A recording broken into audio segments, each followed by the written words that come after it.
What would you do with $1 million? You just might find out the answer if you are the lucky winner of the $1 Million Moment at Yamava Resort and Casino at San Manuel on November 29th. It's the biggest cash prize in Yamava history. One winner, $1 million. Use your Club Serrano card to participate in qualifying promotions all November long. Visit Yamava.com/million for full details, and you could become an instant millionaire in one moment. The $1 Million Moment. Only at Yamava Resort and Casino. Details at Yamava.com. Must be 21 or over to enter. Please gamble responsibly.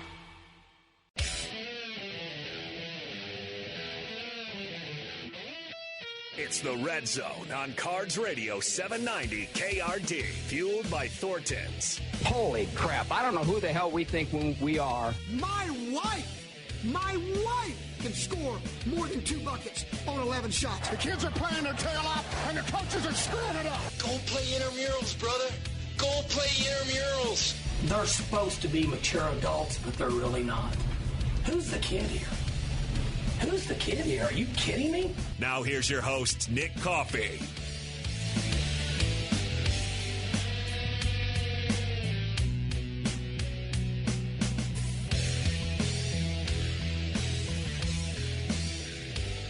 Well, I was wrong.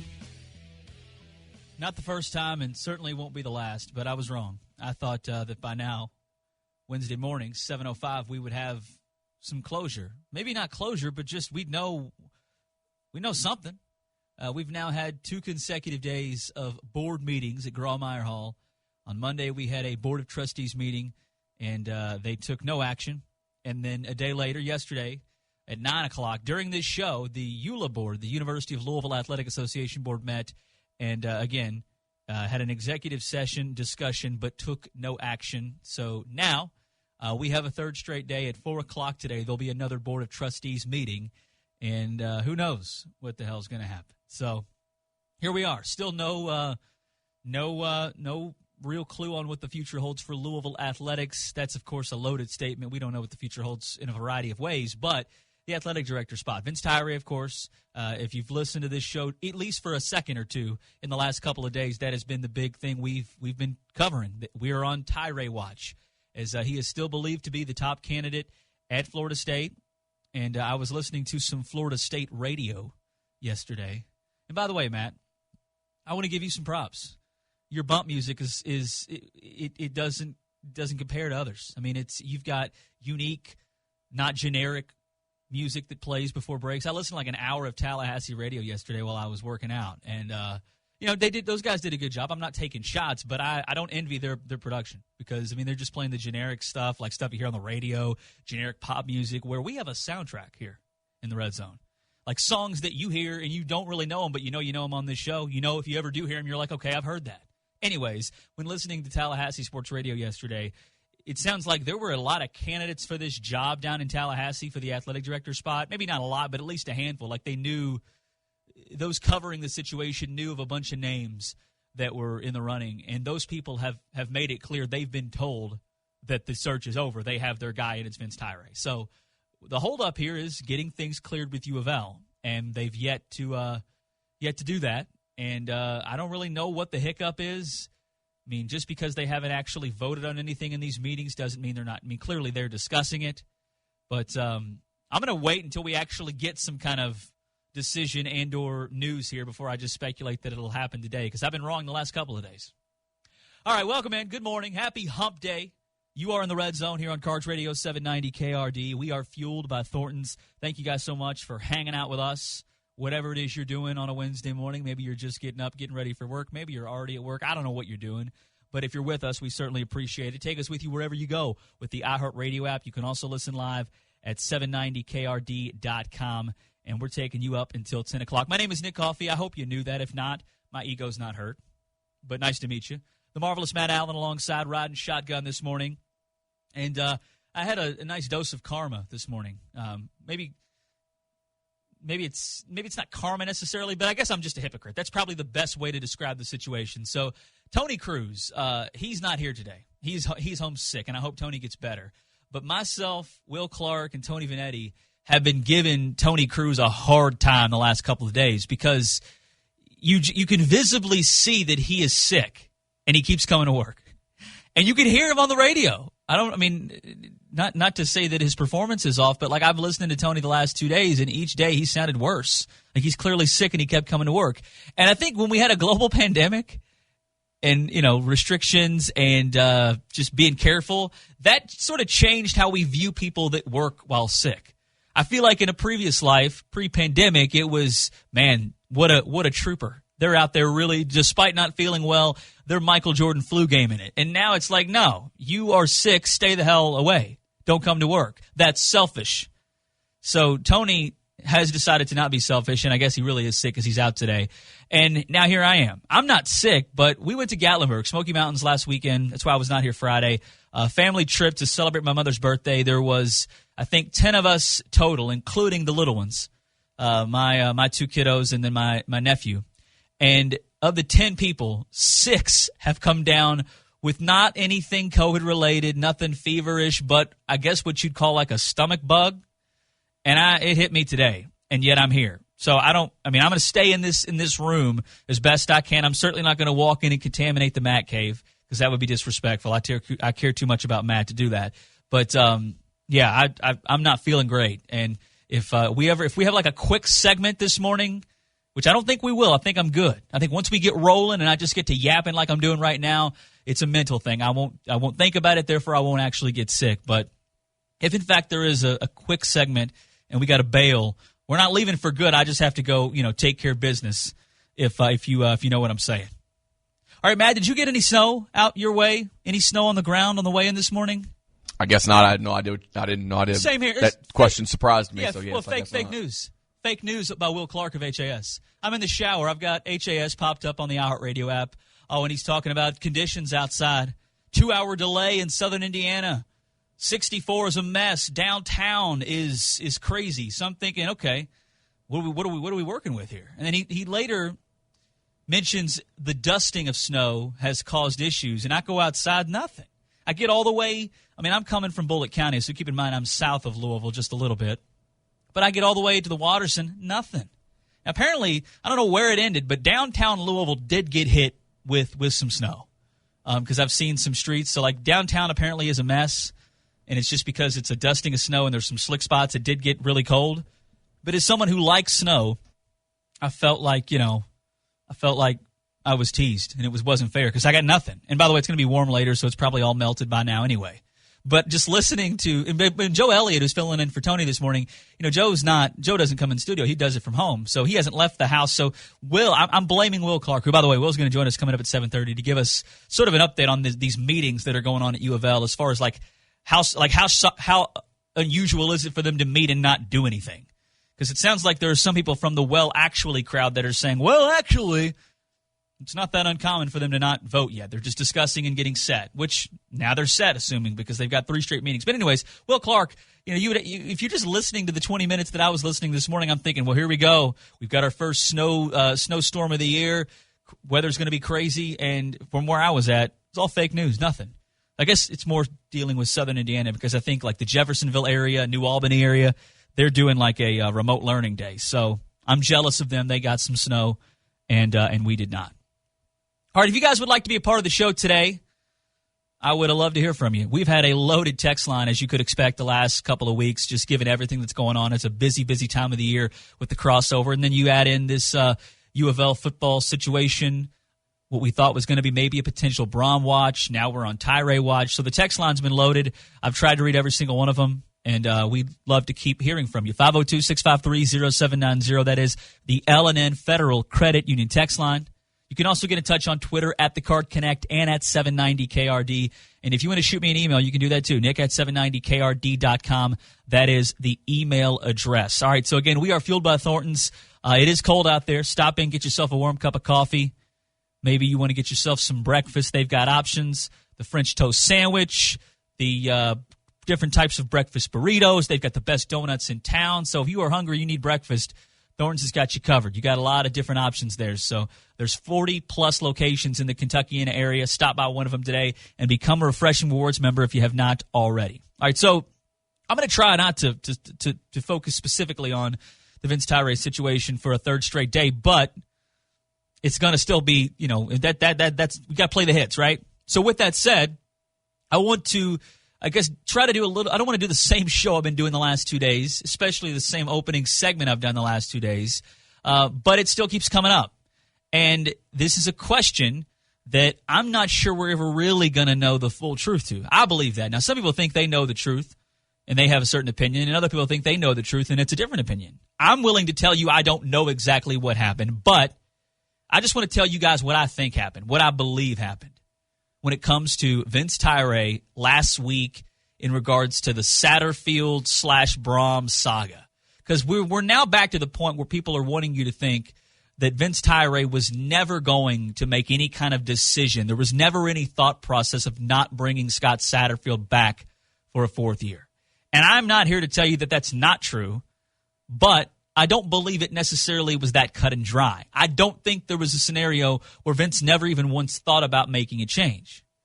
And I will say this, just my opinion. If, in fact, that is the case, that there was never really any discussion to be had with Neely, and it was a no-brainer Satterfield was getting year 4, one, I'd say that's risky. But also, I would say if that's the case, it's because he knew he wasn't going to be here. He was going to be on his way out. He had one foot out the door. I don't know how quickly things develop with Florida State, but I cannot imagine that this was something that just happened over the weekend. I mean, I can't. So here's what I believe happened. I believe, and I guess I can't prove it to you, but the people I talk to on the Brom side are about as closely connected as you can get. And that's why I've said for a million times, I firmly believe that Jeff Brom would have taken the job 1,000% if it was open. I also believe that Vince Tyra knew that. Now, the in-between, I guess where you go from there, that's where I don't really know. You know, I believe that Neely Bendapudi is telling the truth when she puts out a statement on Saturday saying that she's had no role in decision-making of athletics personnel. So that tells me that Vince didn't actually go to her with some plan and sit down and say, hey, I'm going to fire Scott Satterfield and hire Jeff Brom. And she said, no, I'm not going to let you do that. I firmly believe that never happened. But what I believe, and it's, you know, some of it is speculation, is that he knew the way in which to make that happen, he wasn't going to be able to do it. So I think he didn't pursue it because he didn't feel like he was going to have the support to put a plan in place and execute said plan to, in fact, switch your coaches from Scott Satterfield to Jeff Brom. So that's what I believe. And will we ever really know? I don't know.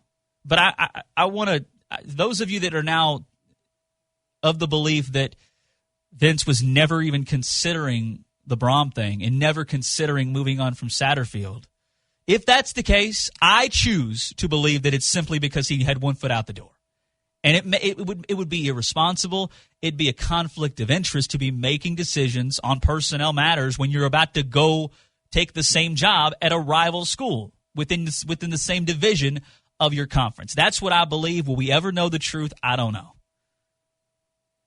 You know, I believe that Eric Crawford got clearly Eric Crawford got quotes from Vince Tyra on Friday about this, you know, about the future with Scott Satterfield, and Satterfield pitched a plan of progress, that kind of stuff. Like, I believe that.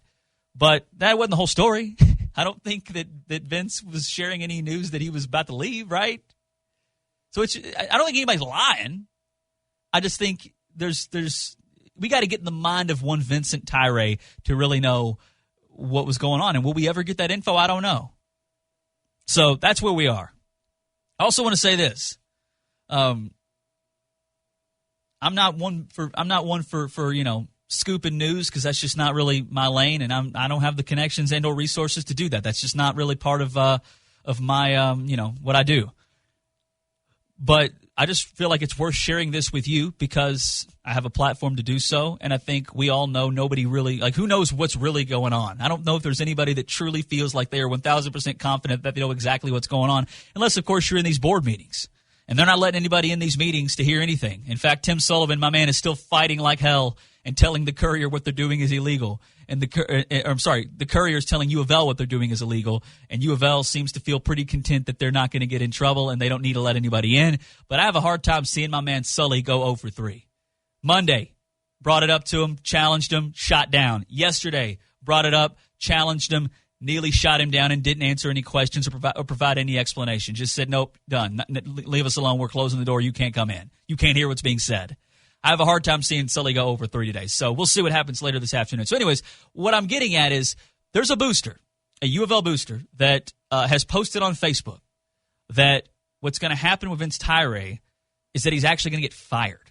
I have no clue if that's true, but this is not message board rumor, anonymous Twitter account. This is a booster, a U of L donor that has put on his Facebook page for the world to see that Vince Tyre is going to be fired. I don't know if that's true, but just give it some thought. So, I mean, we were talking in the newsroom yesterday about like what happens from here, and the thought of like just trying to piece together why they've met twice and not done anything. They haven't voted on him. They haven't voted to waive the non-compete yet. I'm sure it's been discussed, but they probably I just assumed that they hadn't done that yet because he hasn't completely come to them and said, hey, I'm requesting you to do that because I'm leaving for Florida State. Like, I don't know what I don't know what the steps are and that kind of thing. But if Vince did go talk to Florida State, not tell his boss, and I don't know that maybe he did tell Neely. I don't know. I mean, what I kept hearing is that she would be fine with this. In fact, that's why people like Sullivan and Crawford are reporting that the non-compete, won't get in the way. That they'll that she will let him walk. So, I guess I could see both sides of it to where she's like, I don't care if you go to Florida State. We weren't going to retain you anyway. Get the hell out of here. Like, I don't know. That's believable given what's out there. But also, I could see her, you are talking to, like, were you making personnel decisions on behalf of us to the best of your ability, knowing you're about to go work for another school that is in our conference, in our division? That's a conflict of interest. Like, is this a fireable thing? I don't know, but just buckle up. This thing ain't over, and I have again, just to be transparent, I don't really know what's going to happen. I think Vince Tyre is going to be the athletic director of Florida State at some point, but like how it plays out, I don't know. And if there truly was a lot of, I guess, tension between the two, and they weren't working well together, maybe this is like maybe this gives her the out to say you're fired. Have fun at Florida State. I don't know. Like, what would U of L gain by doing that? Right? Like, if he wants to leave and they're going to waive the non-compete, but maybe this board says, hey, I don't think we should waive the non-compete. I think we should have him be bought out of his I don't know. You got to be in those meetings, and I don't have any connection to the board, but what a wild 4 or 5 days it has been here in Louisville. It's crazy. Never ending. Nothing surprises me anymore. All right, so, again, I'm going to try my best not to spend the entire show talking about what we've been talking about for the last couple of days, but you got to play the hits. It's radio. Some other things I want to get to. I imagine they're going to have a press conference by the end of the week to talk about a bowl game, and we'll hear from the interim athletic director, who is believed to be Josh Hurd, and maybe Scott will. I doubt it. Knowing what I'm spinning my wheels here because I just tried to imagine Scott Satterfield giving us some actual context as to what went down in the conversation with Vince, and that's not going to happen. And I don't say that. I mean, that's just not Scott. I don't think he's going to really open up and tell us, what he really feels. However, I will be interested to hear what he has to say if, in fact, his boss is gone. I'm sure he'll take the professional and classy route and say, hey, wish him the best, brought me in here. I don't know. But anyways, every other school, it seems, that's going to a bowl game has had some kind of a presser. Maybe not all of them, but most of them. And just Louisville's current situation is why they haven't talked yet. But you would think that eventually they're going to have – I mean, I guess they don't have to, but they need to. They need to talk to the fans. So maybe we get that before the end of the week. Also, we haven't really talked much about the college football playoff, and it was kind of a boring selection show because we all knew how it was going to shake out. We knew which 4 teams were going to be there. I guess there was some speculation as to how they would be ordered. But Kirk Herbstreit, who I like, by the way, he's kind of mocking those that were saying that the committee was unfair and a Power 5 team would never get in, or a G5 team would never get in. It's all a conspiracy. Just mocking people, and it was kind of a tone-deaf thing from him. And I'll give our guy, Zach Barnett of footballscoop.com, some credit. He joins us every week to talk college football on this show. And I feel like he kind of put Herbstreit in a body bag by laying out exactly what had to happen for Cincinnati to sneak in at number 4. Like, this doesn't prove, I mean, I don't know if there's a conspiracy to keep the G5 out. I've never usually been somebody that really campaigned that a G5 team should be there. You guys know I think the football playoff should stay at 4 as far as it makes the regular season product that much better. I've accepted expansion's going to happen, and it's going to still be great, the playoff that is. But, like, let's not act like this proves that, hey, any G5 team can get there if they just play hard and they work hard. No. Like, there's a lot of scenarios that had to fall in place that don't normally happen for them to get in at 4. So we'll get into all that, and it is early December. We got a lot of college basketball going on right now. And Louisville, I think, is very much a work in progress. I'm anxious to see what they look like against DePaul on Friday night. That's at least a decent opponent. In fact, a good opponent compared to who you've played in the early months, in the early part of November. But if you're watching college basketball right now, just other games and keeping up with like last night there was the Jimmy V Classic. There's all kinds of good matchups I feel like that have gone on in these early weeks of the season. And Louisville's still a real big work in progress, as I mentioned, but like nobody's scary good this year. Like even this Gonzaga team that people thought was going to run through college basketball once again, I mean, they're good. They may make the Final Four. They may actually win it all this year. Like, they're clearly a top-tier team, but, like, they ain't scary good. I mean, same thing for Duke, who lost to Ohio State. So I don't bring that up to say Louisville's right there with everybody else, but when you have a team that's a work in progress and you still haven't really determined what their ceiling can be, it is nice to know that, like, there's not a team out there that just scares the hell out of you, talent-wise. I mean, in fact, I don't really know who the best team in the country is right now. If it's Purdue, isn't that kind of telling as to where we are? That it could be, not wide open, but anything can happen this year. So, again, we got a loaded Wednesday for you guys, and I appreciate you hanging out with us. Don't go anywhere. Will Clark going to join us coming up here in just a few minutes. Maybe he can set us straight on these meetings that have taken place in the last couple of days as far as, like, how surprising it actually is that no action's been taken. And does Tim Sullivan have a case here as far as, like, hey, what you're doing is not legal, and we're going to call you out on it. I can't see Sully getting shot down 3 days in a row. I just can't see it happening. And I hope it doesn't happen. I said hallelujah to the 16th no offense. You're getting down on your knees, and it's time for you sickness again. Come on and tell me what you need now. Tell me what is making you bleed. We got 2 more minutes and we're gonna cut you what you need. So on the 6th, tell me, one, do you want to live? And on the 7th, tell me, is it time for your hands to give? You're in the Red Zone with Nick Coffey on 790 KRD. Fueled by Thornton's. Share your thoughts on the L&N Federal Credit Union text line at 502-653-0790.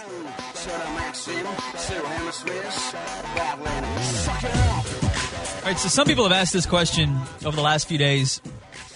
Would Jeff Brom follow Vince to Florida State? I don't think so.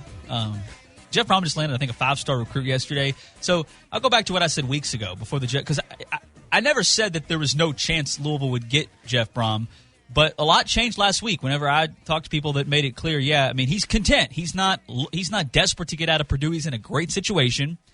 But, like, if Louisville opened up and they came at him again and he had to make that tough decision, it would not be as tough. In fact, it'd be an easy decision, and he would come home. That's what I was told. So, again, the fact that he would come to Louisville, I don't think means that he's looking to get out of Purdue. He's a made man there. He can go 6-6 every year, and he's not going to lose his job, at least for the next decade, probably. In fact, after going 8-4, maybe they win their bowl game that they're in, whatever bowl game they are in. He may get a restructured deal once again. I mean, he didn't appear to be a strong candidate in a lot of places, which I was surprised by that. I thought he would literally be on the radar of a Notre Dame, probably not get the job, but on the radar there. I thought his name would come up. But, again, his results at Purdue have been hot and cold, right? He had a kind of an odd year 2 years ago, 3 years ago, whenever he turned Louisville down, where he beat Ohio State, and they were beating the good teams, but they would then lose to bad teams, that kind of stuff. So I think Jeff's results at Purdue are more based off of the fact that he's doing it at Purdue, a place that I feel like for 20 years or so was just a dumpster in college football. So the fact that he's getting results and really getting recruits, I think, speaks to what he can do, and he's just a great offensive mind. And in big games, and that matters, right? You want to be able to beat the teams you're supposed to beat, and maybe he struggled a little bit in that regard in West Lafayette. But his teams, for the most part, have been ready to play when they play big-time opponents. and that matters. I mean, he beat 2 top 5 teams this year. He's beaten 3 top 5 teams at Purdue in his 3 years there. So that matters. So I think he stays at Purdue. I really do. And then there's some of you, in fact, a question that comes in. This is from Jameson in an email saying that if what you say is true and Vince knew he was leaving, so he simply didn't want to make a decision about the future, could this be reevaluated when you get an interim athletic director? I would say no. An interim AD is not going to shake up the coaching staff for football.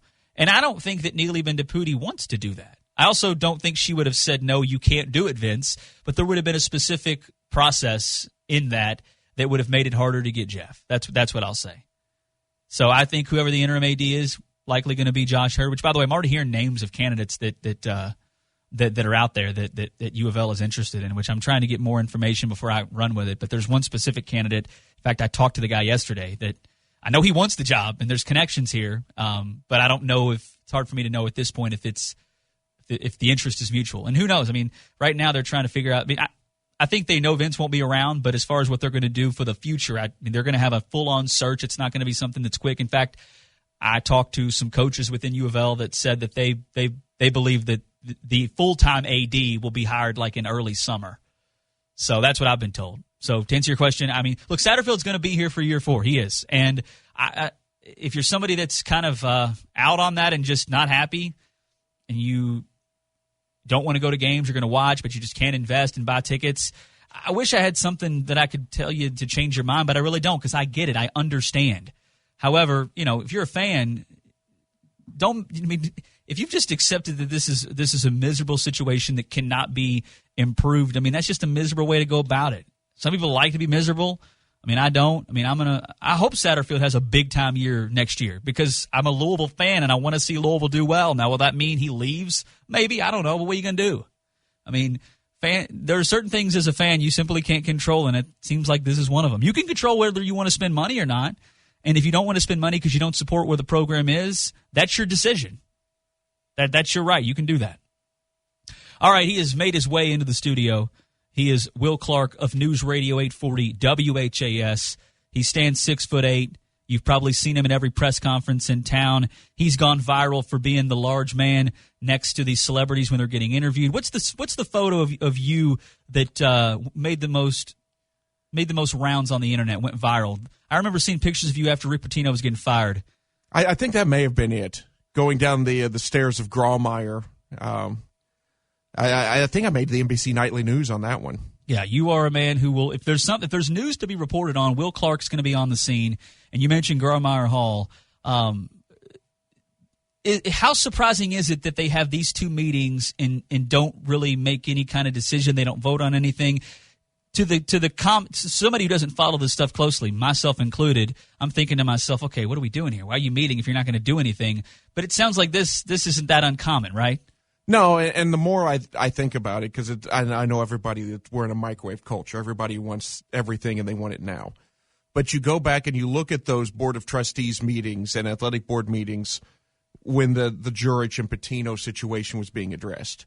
And there would be a meeting, and it would drag on for hours. And they'd come out and they'd say, okay, well, we don't have any. We went into executive session. We've got some things worked out. We think we're getting there. And this went on 2 or 3 meetings. And finally, it came to a head. They resolved it. That was the end of that. I think that may be what we're looking at here. They may be, in fact, discussing how to handle Vince Tyre's situation. But not vote. They haven't voted on anything yet, They right? haven't voted on anything. That would constitute an action. Which people would be allowed to be in there for that, right? Well, that's where it gets into a weird area, and that's Tim Sullivan has a very valid point. Yeah, I'm going to read that because they haven't voted on anything yet, and Tim Sullivan has showed up to 2 meetings. He's not the only one, by the way, but he's the one. He works for the Courier-Journal. He's challenging what U of L is doing, saying that it's not legal for them to not, I guess, open this thing up to some extent. Which I got to be honest, I don't even know what that means.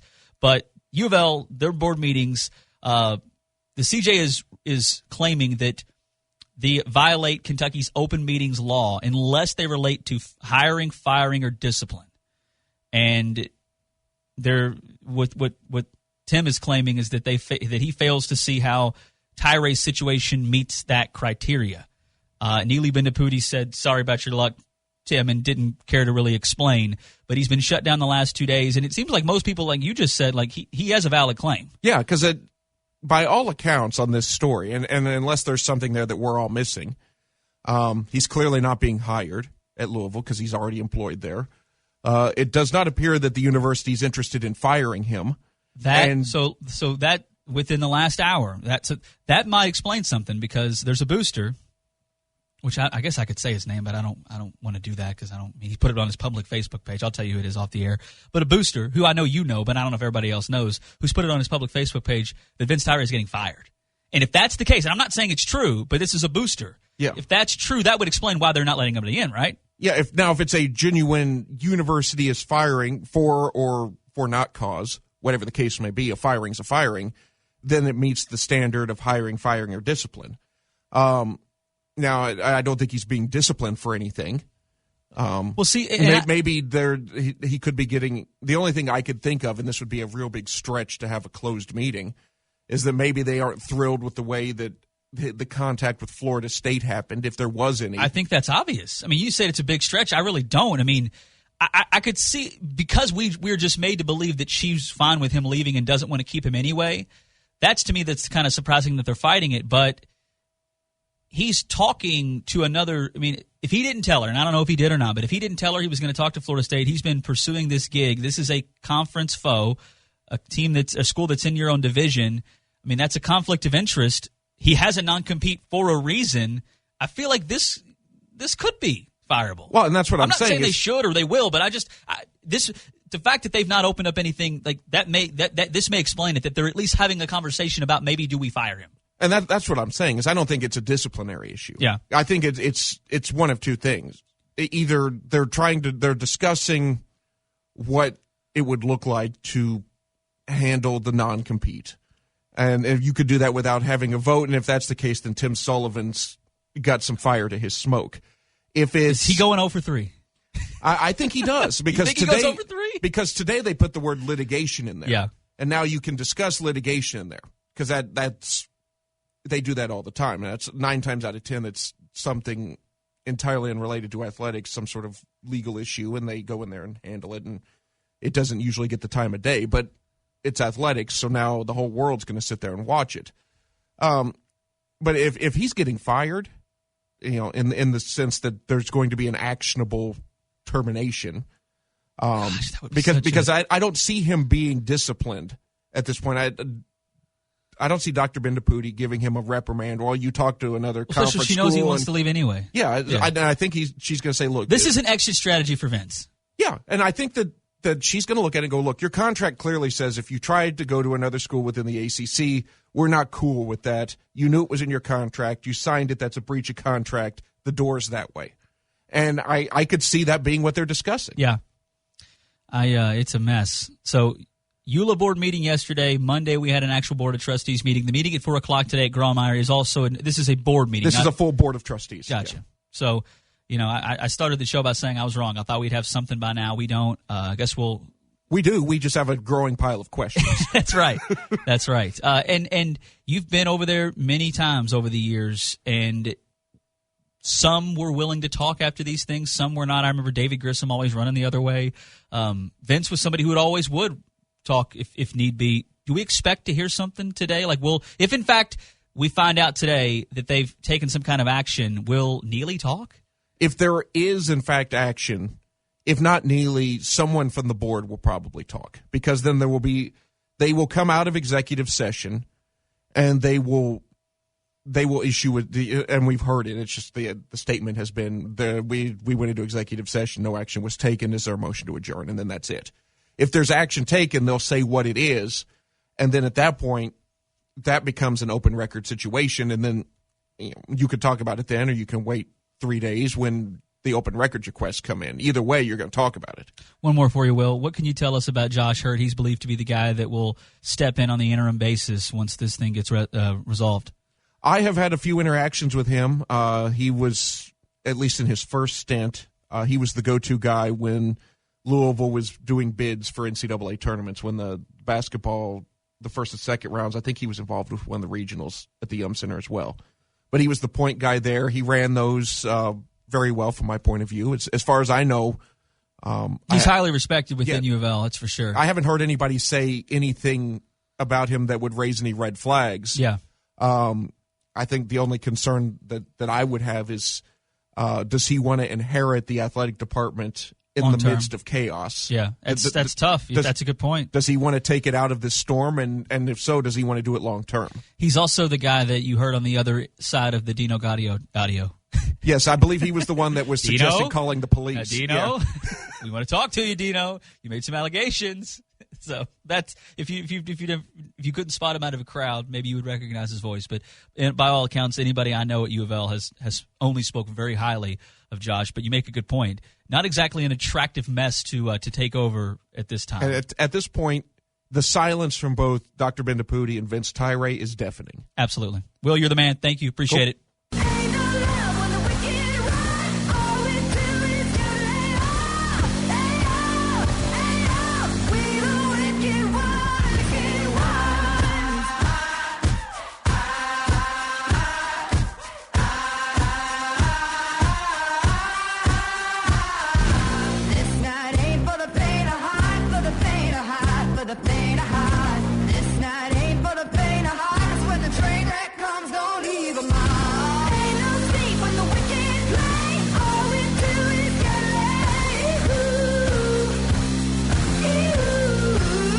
You're in the Red Zone with Nick Coffey on 790 KRD. Fueled by Thornton's. Share your thoughts on the L&N Federal Credit Union text line at 502-653-0790. So Cincinnati making the college football playoff is a big deal. It's a G5 team that finally made their way in. I will admit I was wrong. I thought we'd never see a G5 team make it, because I never thought that they would have the schedule to do it. Not that they weren't good enough, but the only team I could think of that had a chance was Houston back in 2016, and I wouldn't call it luck, but there was a certain amount of scenarios that presented themselves where they could have gotten in. So Tom Herman, of course, took over for a guy that really, didn't have it rolling, and the schedule was already set up. But Tom Herman got it rolling quickly. Tom Herman had Houston good with guys like Ed Oliver. They had a really good receiver/quarterback. So he inherited a pretty good situation, and he got off to a great start there. So they ended up being pretty good. And their schedule was put in place years before they were good. Therefore, Oklahoma and Louisville had them on the schedule in the same year. And I have to think if Oklahoma and Louisville knew what they were walking into, they wouldn't have scheduled that game. Not that they're scared of them, but again, it's very, very little to gain for you and a whole lot to lose. And in that season, Louisville, a team that was in the top 10 for the majority of the college football playoff race, Louisville beat them. Oklahoma, same thing. They beat them. So all they had to do was take care of business in the American Athletic Conference, and they didn't. They lost to teams like Navy, lost to teams like Memphis. So that was the one team I thought that literally had a path, but they just came up short. Cincinnati did it, and it's because they were able to get Notre Dame on the schedule. They went to Notre Dame and won, and the committee having Notre Dame as the sixth best team in the rankings was a huge deal. For a G5 team to have a road win against the top 6 team is just something that rarely will happen. But that's not the only reason why they got in. And I'll read you Kirk Herbstreit's tweet, because he says, after 7 years of bitching and complaining from a vocal minority that the college football playoff system is rigged and the small guy will never get a chance, haven't heard much from y'all the last couple days. Everything okay? What's the next conspiracy theory? Can't wait, because that one is history. And then Kirk Herbstreit got dunked on, body bagged by our man Zach Burnett at footballscoop.com, just simply laying out facts that here's what it took. The ACC, Pac-12, and Big 12 all produced 2 lost champs. That's not normal. That doesn't happen often. Cincinnati had to go undefeated for 2 straight regular seasons. If Cincinnati was this random team that got hot this year, I don't think they get in. I don't think they ever end up starting high enough in the playoff rankings. I believe that. Also, they hadn't played Notre Dame. I mean, this was the first time these two teams played since 1900. So it took 1, 2, and those 3 scenarios for Cincy to earn the 4th seed behind a 1-loss non-champ. So, this notion that it's – I don't think there's, a legitimate conspiracy, but I do think that the format – I've never been somebody that capes for the G5. I don't really normally think they belong. I've just always thought Cincinnati was different. I don't think they're your normal G5 team. They're not an upstart Central Florida kind of team. I think Cincinnati's actually just a team that got left behind when the musical chairs of conference realignments came to an end. They're probably going to get blown out by Bama. I'm now a little bit, now that they've actually done it, I don't feel as good for them as I thought I would because they are a rival, and I would have loved to be able to say Louisville did it before them. But Louisville's not a G5 team, so therefore it wouldn't be as big of a deal. But, think about what had to happen for Cincinnati to get in. It's not as if every year those things play out where you have, again, the ACC, Pac-12, and Big 12 all producing 2+ loss champs. All right, we got 2 more hours to go and a lot to get into, so don't go anywhere. We're going to get to the text line in just a moment. 502-653-0790. That's the L&N Federal Credit Union text line. You are in the red zone. We are fueled by Thornton's right here on Cards Radio 790 KRD. You're in the red zone with Nick Coffey on 790 KRD. Fueled by Thornton's.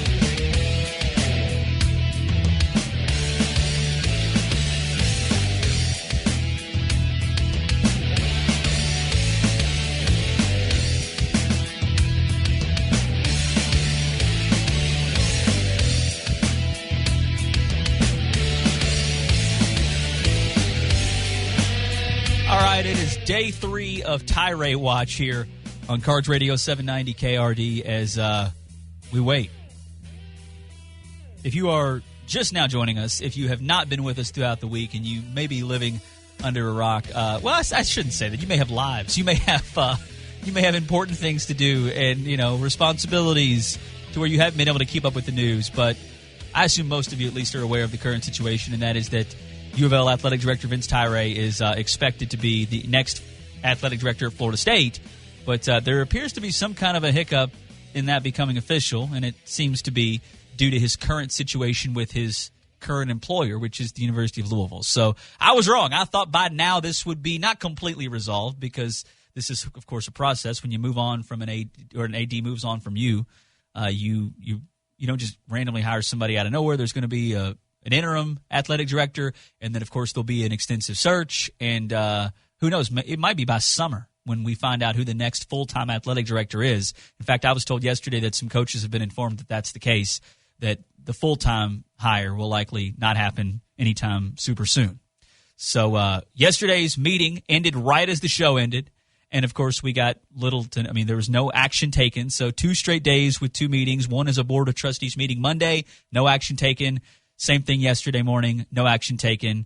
Maybe we'll get some action today and figure out sort of where this thing is. But all signs of Vince Tyree becoming the athletic director of Florida State still appear to be the case. I was listening to some Tallahassee Sports Talk Radio yesterday, and they had somebody who I believe works for the Tampa Bay Times or the Tampa Bay Tribune, whatever the paper is called, that had stated that the candidates that were in play for this job, the athletic director spot at FSU, they have been informed that they've already finalized the candidate, like the search is over, that they're going in a different direction. So the people that were going after the job have been told they're not it, and Vince Tyree is their guy, but it just, again, hasn't been made official yet.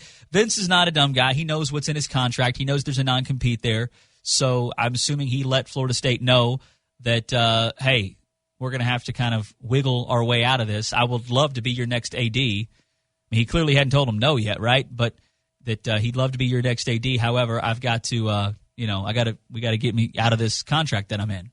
And yesterday, or maybe it was, I don't know what day it was. It might have been Monday afternoon. Yeah, Monday afternoon, Tim Sullivan and Eric Crawford, Sully of the CJ, of course, Crawford, formerly of the CJ, now with WDRB. Those guys are great at their jobs, very well connected, and I know they have connection and, excuse me,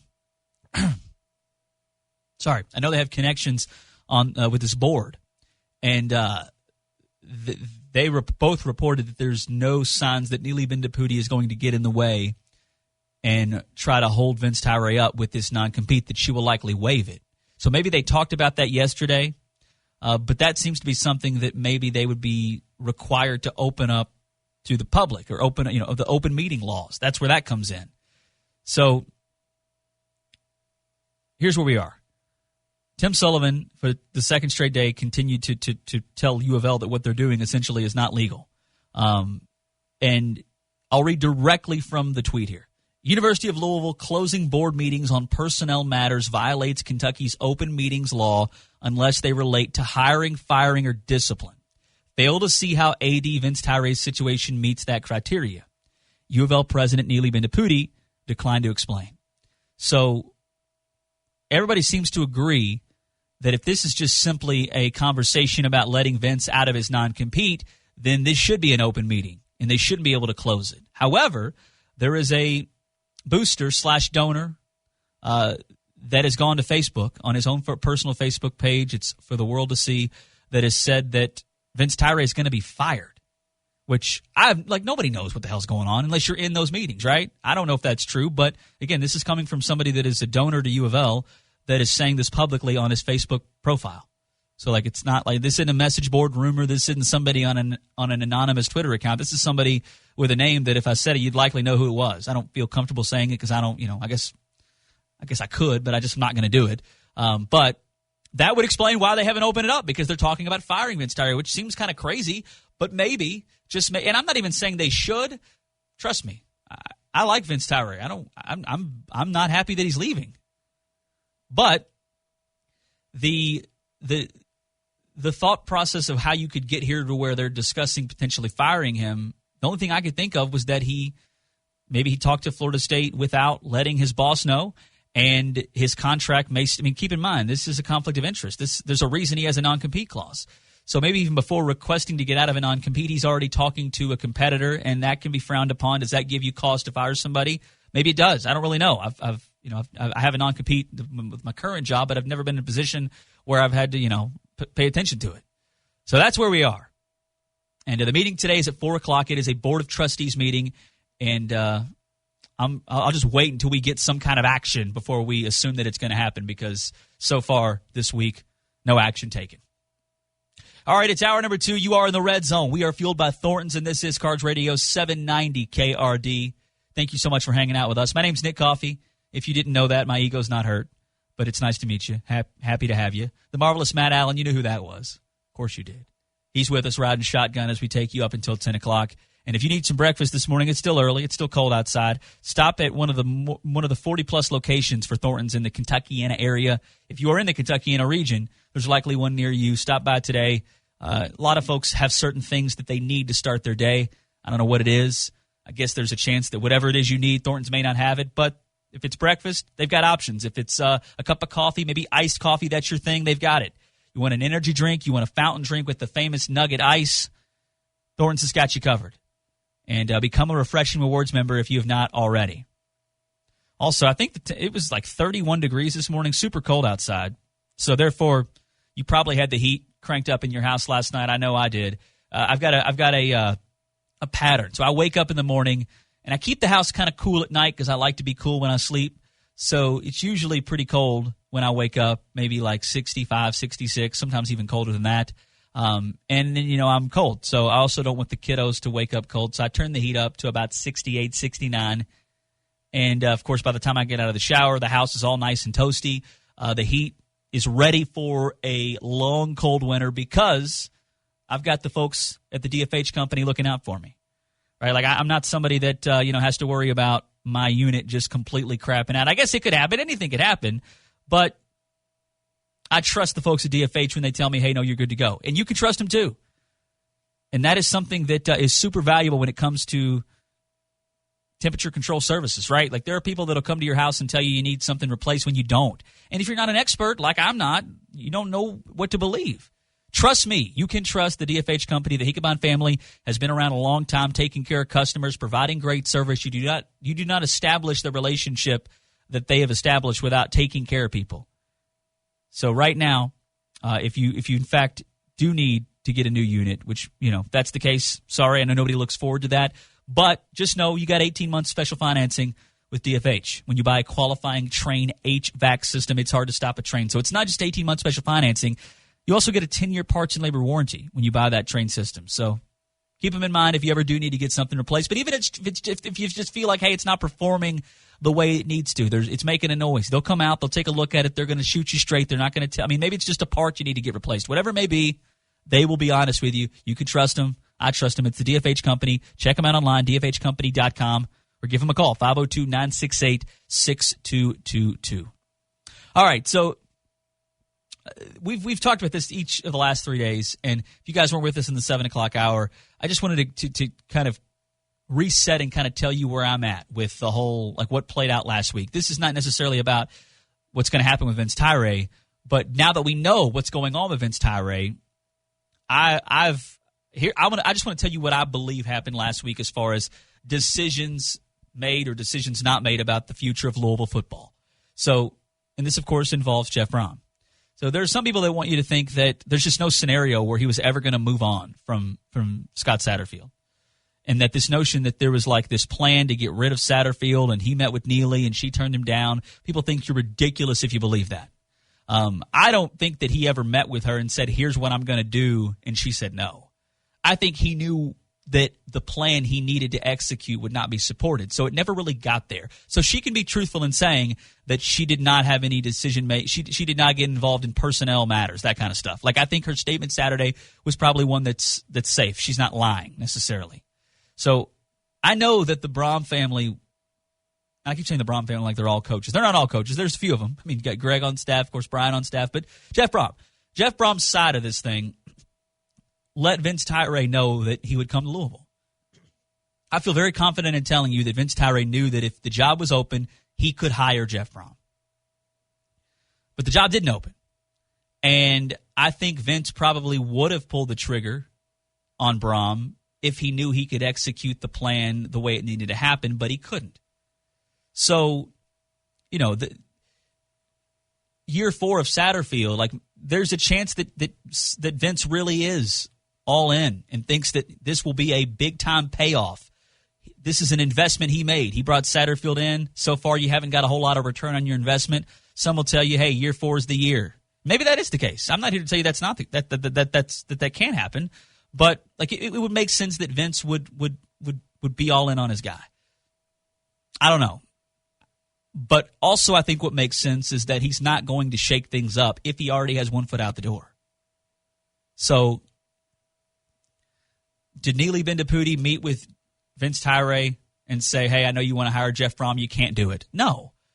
But I don't think it ever really got there because I think he knew what would need to happen in order to make that arrangement, and it just wouldn't be supported. But also, maybe he didn't pursue it because he's thinking, hey, you know what, that'd be cool, but I know I'm not going to be here. I'm not wanted here. I've already got one foot out the door to Florida State. I'm just going to leave things as is.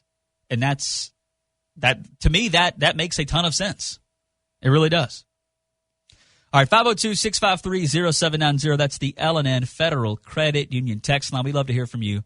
We've had a loaded text line throughout the last few days. Keep them coming. Again, 502-653-0790 if you want to text in. You can also get in touch on Twitter, get in touch with us through email. I'm on Twitter at The Card Connect, and you can also reach out to @790KRD. And if you want to email me, you can do it, Nick, @790KRD.com.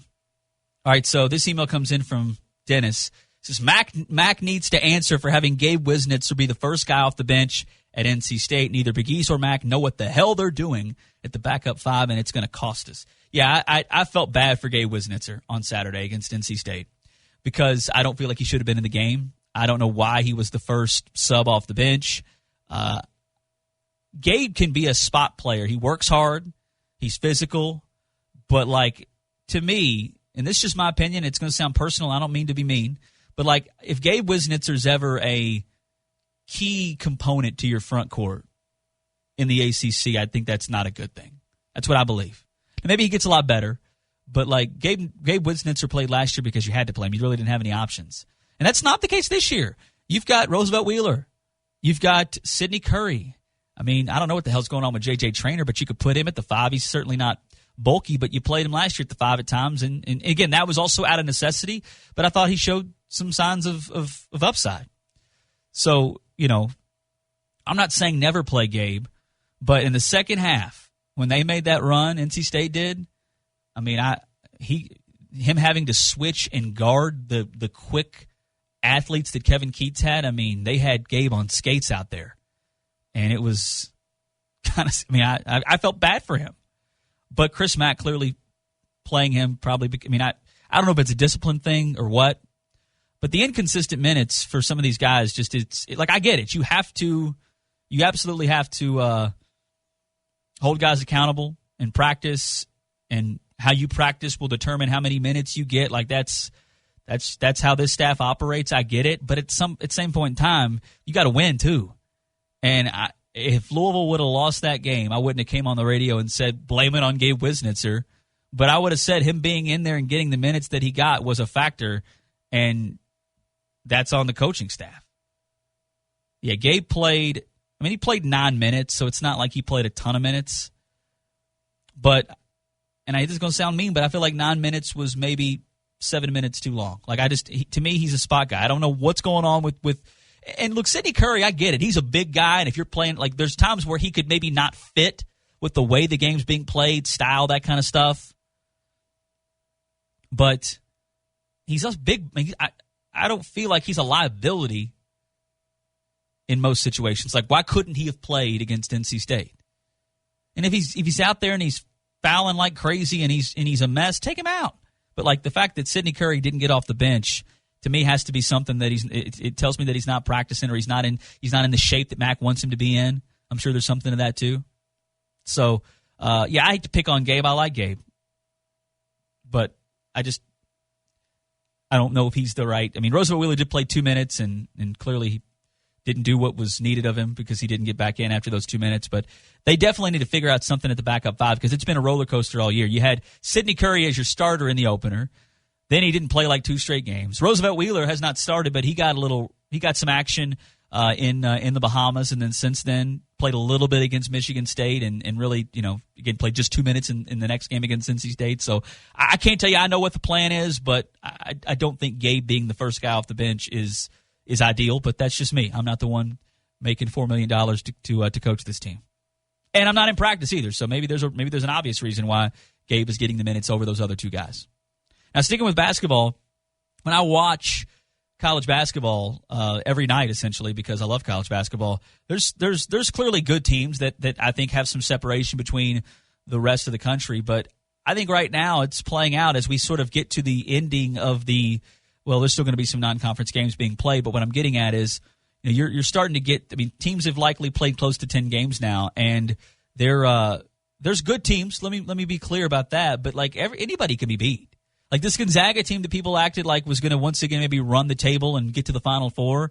And look, they may actually win it all this year, but like they're beatable. They lost to Alabama over the weekend, and that Alabama team lost to Rick Pitino's Iona. Baylor's really good, but they could be beaten. Purdue looks scary good, but isn't that kind of telling? If Purdue's this dominant team, doesn't that tell you that maybe college basketball's a little bit open at the top? So there's good teams, but when I watch Louisville play and still see that they're very much a work in progress, it's also nice to know that they're not going to go up against anybody that right now is this well-oiled machine. In fact, I thought Michigan State really, really looked like – Michigan State to me looked like one of the better – maybe Louisville was a factor in that. Maybe Louisville made them look so good. But I think you got Michigan State's best shot. So DePaul on Friday night, 8 o'clock, a chance to get a win against a Big East team. You will have had – 5 straight games where you've played teams from. So it's good to get this repetition at this point of the year where they play Southeastern Louisiana and then they play Western next weekend. So they're going to be playing some teams from the non-Power 6 of college basketball. But really, since the Bahamas, you played an SEC team, you played a Big Ten team, then you played a Big Ten team, then you played an ACC team, now you're playing a Big East team. So these aren't. The only team on that we just mentioned there. The only really good team you played was Michigan State. But I'd rather play NC State and even DePaul and a Maryland and a Mississippi State than play Southern. Who, by the way, Southern played Kentucky last night. That was a close game for a while. And I don't bring that up to say, Kentucky's in trouble, they're not any good. But, Southern did give them a little bit of a closer game than most expected. In fact, Kentucky, I think, has Notre Dame this weekend. And look, Notre Dame's better than Southern. Notre Dame's better than Mount St. Mary's, but like Kentucky's schedule, the SEC is good. Now they already have played Duke. They're going to play Ohio State. They play Louisville, so they're going to play some good teams. And they play, I don't want to act like Kentucky's schedule is going to be crazy, but like I want to know how good they are before they get to Louisville. I want to see exactly where they are, and I don't think Notre Dame's the game that's really going to tell us much. But they do play Ohio State, who's a good team in the CBS Sports Classic. They play that game 4 days before they play Louisville, so we'll see. But Notre Dame is who they play this Saturday, and Notre Dame is 3-4. Mike Bray's a really likable guy. How is Mike Bray still employed? Notre Dame has been bad for a while now. They've got losses to Boston College, who sucks. They lost to St. Mary's. I mean, if you're a Kentucky fan and you're hoping to see your team challenged, I don't think it's going to happen. I think Kentucky's going to mop the floor with Notre Dame because they stink. I'll tell you who doesn't stink. Eric McElroy, Pro Rehab Physical Therapy. And he's set to join us coming up here in just a moment. So stick around. You are in the Red Zone. We're fueled by Thornton's here on Cards Radio, 790 KRD.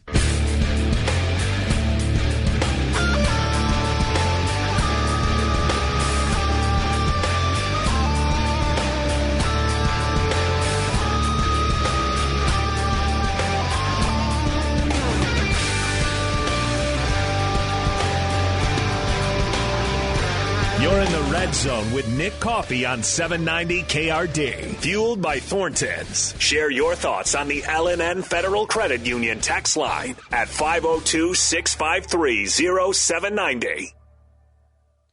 That's right. You are in the Red Zone here on Cards Radio 790 KRD. Thank you so much for hanging out with us. Take us with you wherever you go with the iHeartRadio app. Also listen live at 790KRD.com. And joining us now is Dr. Eric McElroy of Pro Rehab Physical Therapy. How are we doing this morning, Eric? I'm doing fantastic. How are you doing, Nick? I'm doing well. A little bummed. I was listening to our news station this morning as I was getting ready to head in, and they were talking about all this snow and conditions are a little, icy outside, and it was all a tease. I guess I saw no snow on the way in, but it sounds like southern Indiana got a dusting, and I'm jealous about it. So other than that, I'm doing well. That's awesome. Yeah, I love the snow. My kids were super pumped. Even Bring it though on. A little dusting. That's right. And then the salt. I mean, they laid salt down like there was 4 inches out there. But, I don't understand that. But I guess you pay for it. You got to use it, right? Exactly. So we've talked about the running back position a lot over the years just because it's kind of sad what it's turned into in the NFL.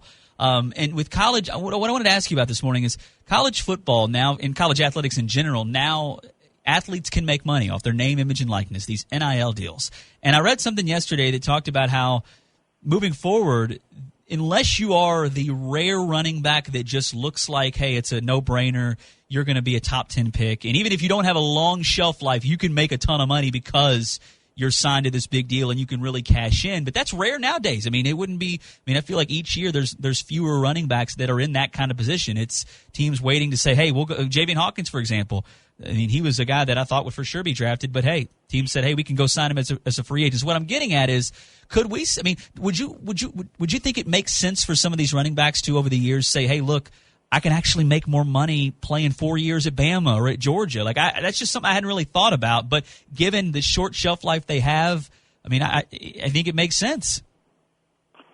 Yeah, I do. I think there's two sides to that coin. Like you said, it's they take a beating. And I will say that, for us, as a fan or, even as a fantasy football person, you hate it because, you can't just rely on that one running back like a Derrick Henry. But at the same time, for an athlete, for them, I think that the contracts may not be there, but these guys are still going to make a lot of money. It may extend the likelihood that they're in the league longer. I think what you were seeing was running backs, unless they were just an Adrian Peterson type, they really weren't going to last very long. And I think that, if I can remember back to Carolina when they had, D'Angelo Williams yep. and Jonathan Stewart, those guys were very successful for a long period of time. They worked well off of each other, and they kind of started that of let's not give them 30 carries a game. Let's split these carries between these and use their strengths. And, I think even back a little further when you had like Warrick Dunn and Mike Allstott, even though they were different players, they both carried the ball quite a bit. And I think it helped the longevity of them. And so, you can look at that both ways. If you're going to be a successful running back, it may open the door. You may not just have two backs on the team or three. I know they always have more, but ones that you may have multiple backs. So you're still on the roster. You're still making really good money, but you can carry that longer term in your career. And I think they have to be in the league for 7 years to collect retirement. So, there's a lot of ways to look at that. So I don't know. I think it's going to be very, obviously, this is, common sense, but it's going to be very individualized to that particular player. What I think we may see is if a player is in the NIL, or if they're not getting those NIL contracts because maybe there's a school that I'm at that's got 3 or 4 running backs that are all within the same ball, relatively good, and they're all splitting carries, then maybe I'm going to go somewhere I can be a featured back, and make more money from the NIL standpoint. I think maybe that, and we'll see that probably across the board on all positions. Oh yeah, I mean it'll come down to, okay, yes, I am if this state ever produced an elite running back that had offers from everybody. I mean, you could have a scenario where he could go be one of 4 really good backs at Bama, and of course that's a factor. You may not get a ton of carries, but you can still find your way in the NFL and making plays. That happened with Damian Harris, who I felt like was always kind of a solid back there, but he was one of many, and sure enough, he just never really was a star. But now that NIL's here, had a Damian Harris gone to Kentucky and been the man, he could have really put a lot of money in his pocket. You're having to share that a little bit, I assume, at a place like Bama. But hey, they got enough money to go around, so That's right. it may not matter. But another thing is, if you were to play 4 years in college, at that point, if you're entering the NFL at like 23, you're not really ancient, but you're certainly not young. So it's going to be fascinating to see if there is a guy that just that you feel like could play in the NFL for a few years, but says, hey, I'm content. The NIL has really changed college athletics in a variety of ways, and it's still so new. It's hard to know just what the shakeup's going to lead to. But I love it. It gives us more to talk about. And that's a good point, because I think that one of the things that you may see is, like you were talking about Hawkins. I mean, if I'm projected as a later round draft pick, that's where you're going to see, I think if you're projected and you really have a strong projections, are good, you get to the combine, you have a great combine, you're looking at those first 3 rounds, they're gone. I don't think the NIL plays much of a role. I think that the NIL plays a role if I'm a late round draft pick running back, because they have to think about like we just talked about, the longevity and how many carries they're going to get in that extra year taking a beating. And so I think that it's like, all right, if I'm going to be a late round pick, what's the point in me risking that and dropping off into a free agent contract, being on can I make good enough money that I have another good year in college where that bumps me up to those, and maybe there's a ton of running backs coming out at the same time. There's a lot of variables that come into play, and it gives me an extra year and I can make more money and, instead of being on a practice squad somewhere. No doubt about it. And, Javian Hawkins kind of opted out during the season last year during COVID. And I think I was really surprised he did not get drafted, but he is a guy that both Louisville and Kentucky during NIL, it seemed like just wasn't a year where either team had a big-time guy coming back to where you say, okay, that'll be different next year with Malik Cunningham, and, of course, Kentucky football is going to get their whole team back. They've got some really good players, but it just seemed like it wasn't good timing for where you had a returning player that had a ton of buzz. I think Javian Hawkins could have been that guy for Louisville. He was one of the leading rushers in the ACC and in the country for 2 straight years, but it's weird. NIL wasn't really, nobody really knew when it was going to happen, and sure enough, it just out of nowhere became a thing in July. But, yeah, I'm sure there's a lot of guys who over the years think, you know what, I probably would have put off going pro, NBA, or NFL and stuck around, and I really could have cleaned up, no doubt. But Eric McElroy's our guest, joining us here from Pro Rehab Physical Therapy in the Red Zone on 790 KRD. Thursday night NFL games have produced some unfortunate injuries this year, including quarterbacks and some similar injuries, their hands. So Taysom Hill, he's the gadget player that is now at quarterback for the Saints, given the fact that they've had some injuries to Jameis Winston, and the Trevor Siemian experience didn't really work out. He is believed to have what they're calling a mallet finger. What is that? So basically, it's the very tip of your finger. So you have tendons. Let me back up. So a lot of the tendons that and the muscles that function our hand come from our forearm, actually. Now, there are some muscles and, obviously tendons originating and ending within the hand, okay? But a lot of them come from the forearm, and what happens is those tendons work through your wrist all the way out to the tips of your fingers. So if anybody was just, listening, they could grip their fingers. Those are a lot of them coming from the forearm. So if those tendons are in a sheath, okay, so if something happens and that tendon is pulled away from the sheath, ruptured off, there's various ways that can happen. It'll cause that last joint we have, the last knuckle, if you will, to just the finger, the tip of the finger, just to drop down. So your finger then looks like a mallet. Okay, so you can straighten at the middle knuckle, but you can't straighten it at the end, okay? And that can be very problematic. We treat mallet fingers a lot. We have a hand therapist who handles all of those. So, and a lot of it is there's various things they can do. I think, speaking of injuries, I'm not sure. The Lou City goalie had a hand injury, and I'm not sure if it was the same thing or not, to be honest, but it was related to that.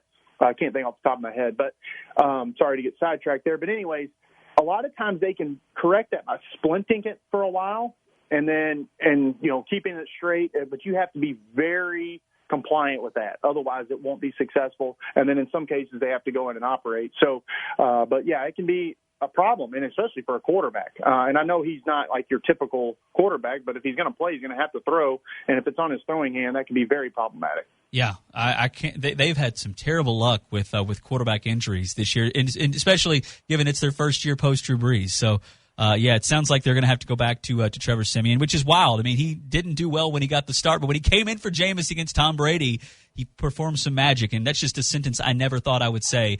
Trevor Siemian comes in and gets the best of Tom Brady.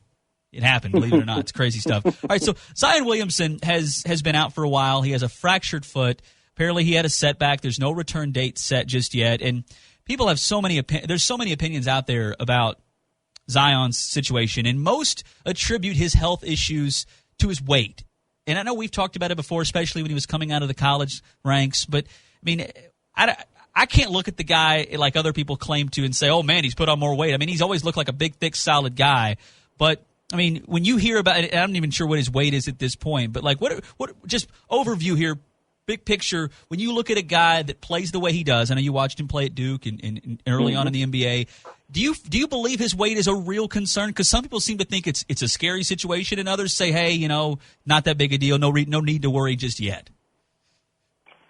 Yeah, I think that we're searching for a reason why he could be injured. I think that totally agree. He's a freak. He's a freak at what he can do at his size. There's no doubt about it.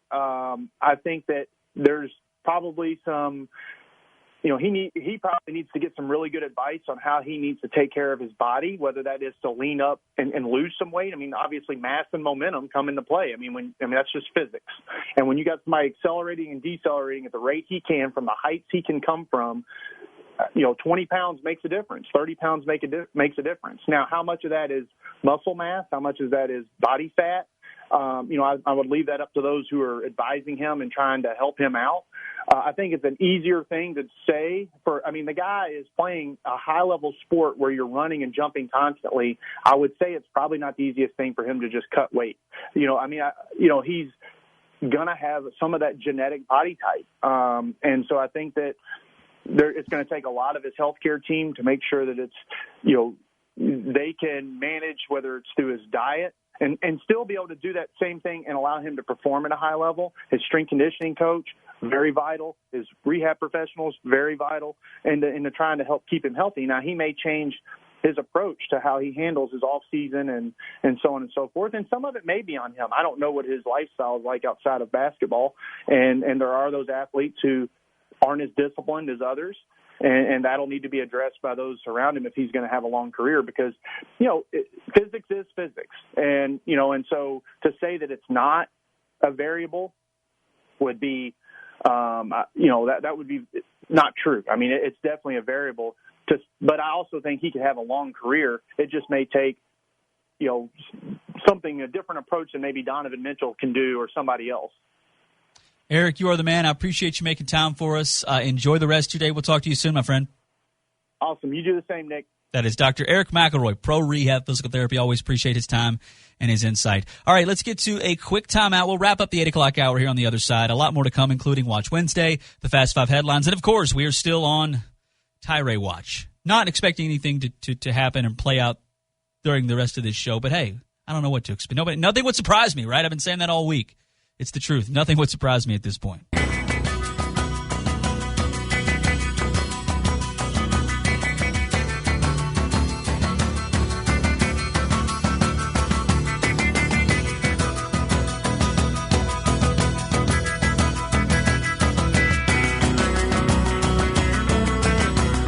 You're in the Red Zone with Nick Coffey on 790 KRD. Fueled by Thornton's. Share your thoughts on the L&N Federal Credit Union text line at 502-653-0790. So we have ratings for the college football conference championship games over the weekend. No surprise that the SEC, number one, in fact, a big gap between number 2 and number 1. The SEC had 15.2 million viewers for Bama, Georgia.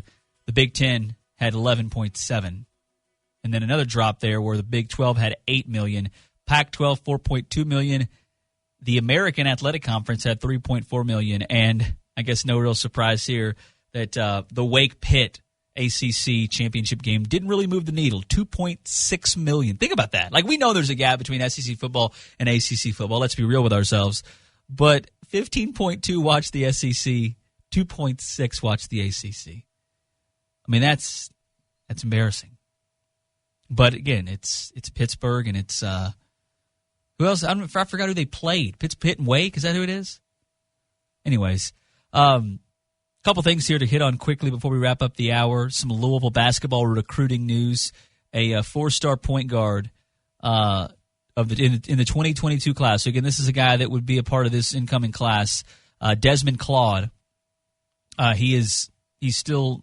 It looks like Xavier, Kansas, and Louisville are the schools in on him, and it sounds like he plans on making a visit to Louisville. So right now Louisville's got 2 guys signed in this 2022 class for Chris Mack. And I'd really assume that they would use the rest of the scholarships out there in the transfer portal. And I'm sure they're still going to utilize the portal when they can. But they are still going after some guys in this 2022 class. So and, of course, you're going to lose guys to the portal, too. That happens. That's just part of it. In fact, you may lose one before before the season ends. So just something to keep an eye on. All right, this text came in earlier. 502-653-0790 is the number if you want to text in. This text says, it's hard to imagine there'll be a bowl game with worse gifts than the First Responders Bowl. Yeah, I remember looking it up earlier because I don't think I've seen a list of what each bowl game is giving out. So every year, bowl games give out like a swag bag. Each bowl gives each player participating in the bowl the same gift. Like there have been somewhere, like when Louisville went to the forget which bowl it was when they played LSU down there in Florida. All the Florida bowls, I get them mixed up. But they got like a $500 gift card to Best Buy. They got like a smartwatch. So some bowl games have really awesome gifts and giveaways. Others not so much. And yeah, I just pulled it up. Here's what you're getting if you're part of the First Responder Bowl. I mean, think about this. You're going to get a phone charger. You're going to get a football and a T-shirt.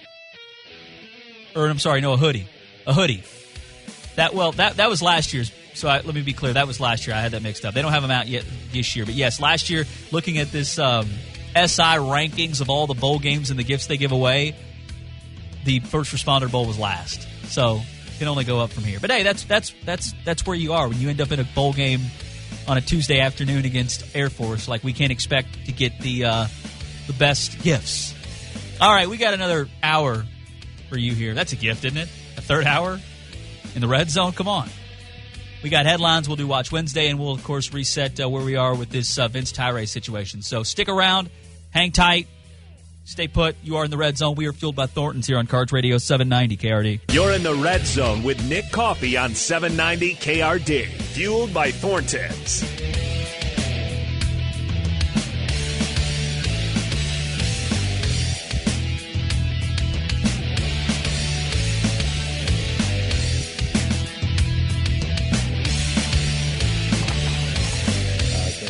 Proud and excited I am to be named the Director of Athletics at the University of Louisville. It's as I've said before in previous press conferences, we were raised as Cardinals, and we're U of L fans our whole childhood, my siblings and so forth, and couldn't be happier to try to lead this process for the university. The fans, I can't tell you how supportive they've been. I know there's certainly ones out there have their view on things, but for the most part, they've been terrific. That was when Vince Tyree was named the official athletic director, no longer having the interim tag on there. That was back in March of 2018. Of course, right around the time that he hired Chris Mack. But it was, I guess technically, it was in the fall of 2017 when he became the interim AD. And here we are in early December of 2021. And looks like that era, the Tyree era, is coming to an end. Just to be clear, nothing is official. Here's what we know. That there has been 2 board meetings this week, a Board of Trustees meeting on Monday, no action taken. They didn't vote on anything. They just discussed some things, likely the Tyree situation. And then yesterday, the EULA board met at 9 o'clock in the morning. They concluded things about 10 o'clock with no action taken, just discussed some things. And all signs still point to Vince Tyree being the athletic director that Florida State wants. Sounds like after listening to some sports talk radio in Tallahassee yesterday, the other candidates for this job at Florida State have been informed that the search is over and they were not the chosen one, essentially, that they're going in a different direction, right? Maybe you had an interview and the employer reached out to you to say, hey, thanks for the interest, but we're going in a different direction. It sounds like they're doing that to everybody, and Tyree's the guy, but now we got to figure out how he gets out of Louisville. I say we. I'm not really involved in the process, but he did have a non-compete clause in his contract, and that makes sense. He is going to a team that's in the same division within the same conference. So I imagine that's what's been discussed in these last 2 meetings. But there's some speculation as to why U of L has decided not to open up these meetings at all. And then I'll give credit where it's due. Tim Sullivan has done, he's been persistent, but he's 0 for 2 as far as being able to get in on these meetings. I'll read directly the situation. U of L has closed the board meetings on these personnel matters, and the CJ, Sullivan, is claiming that it violates Kentucky's open meetings laws unless they relate to the hiring, firing, or discipline. And he goes on to say here that they fail to see how this situation with Tyree meets that criteria. Neely Bendapudi, the president of the school, declined to explain why they've kept them out.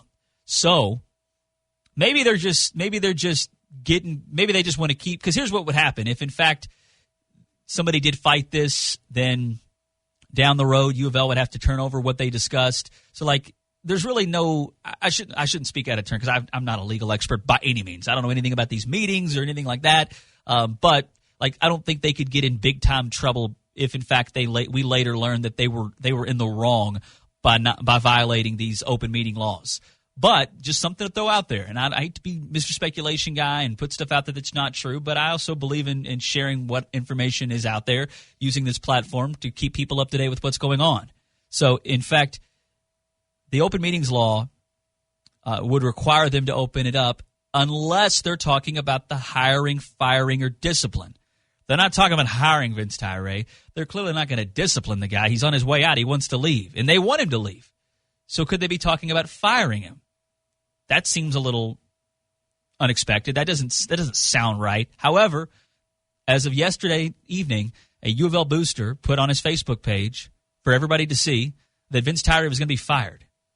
And I don't know if that's true, but this is someone that, again, donates a lot of money to U of L and is connected.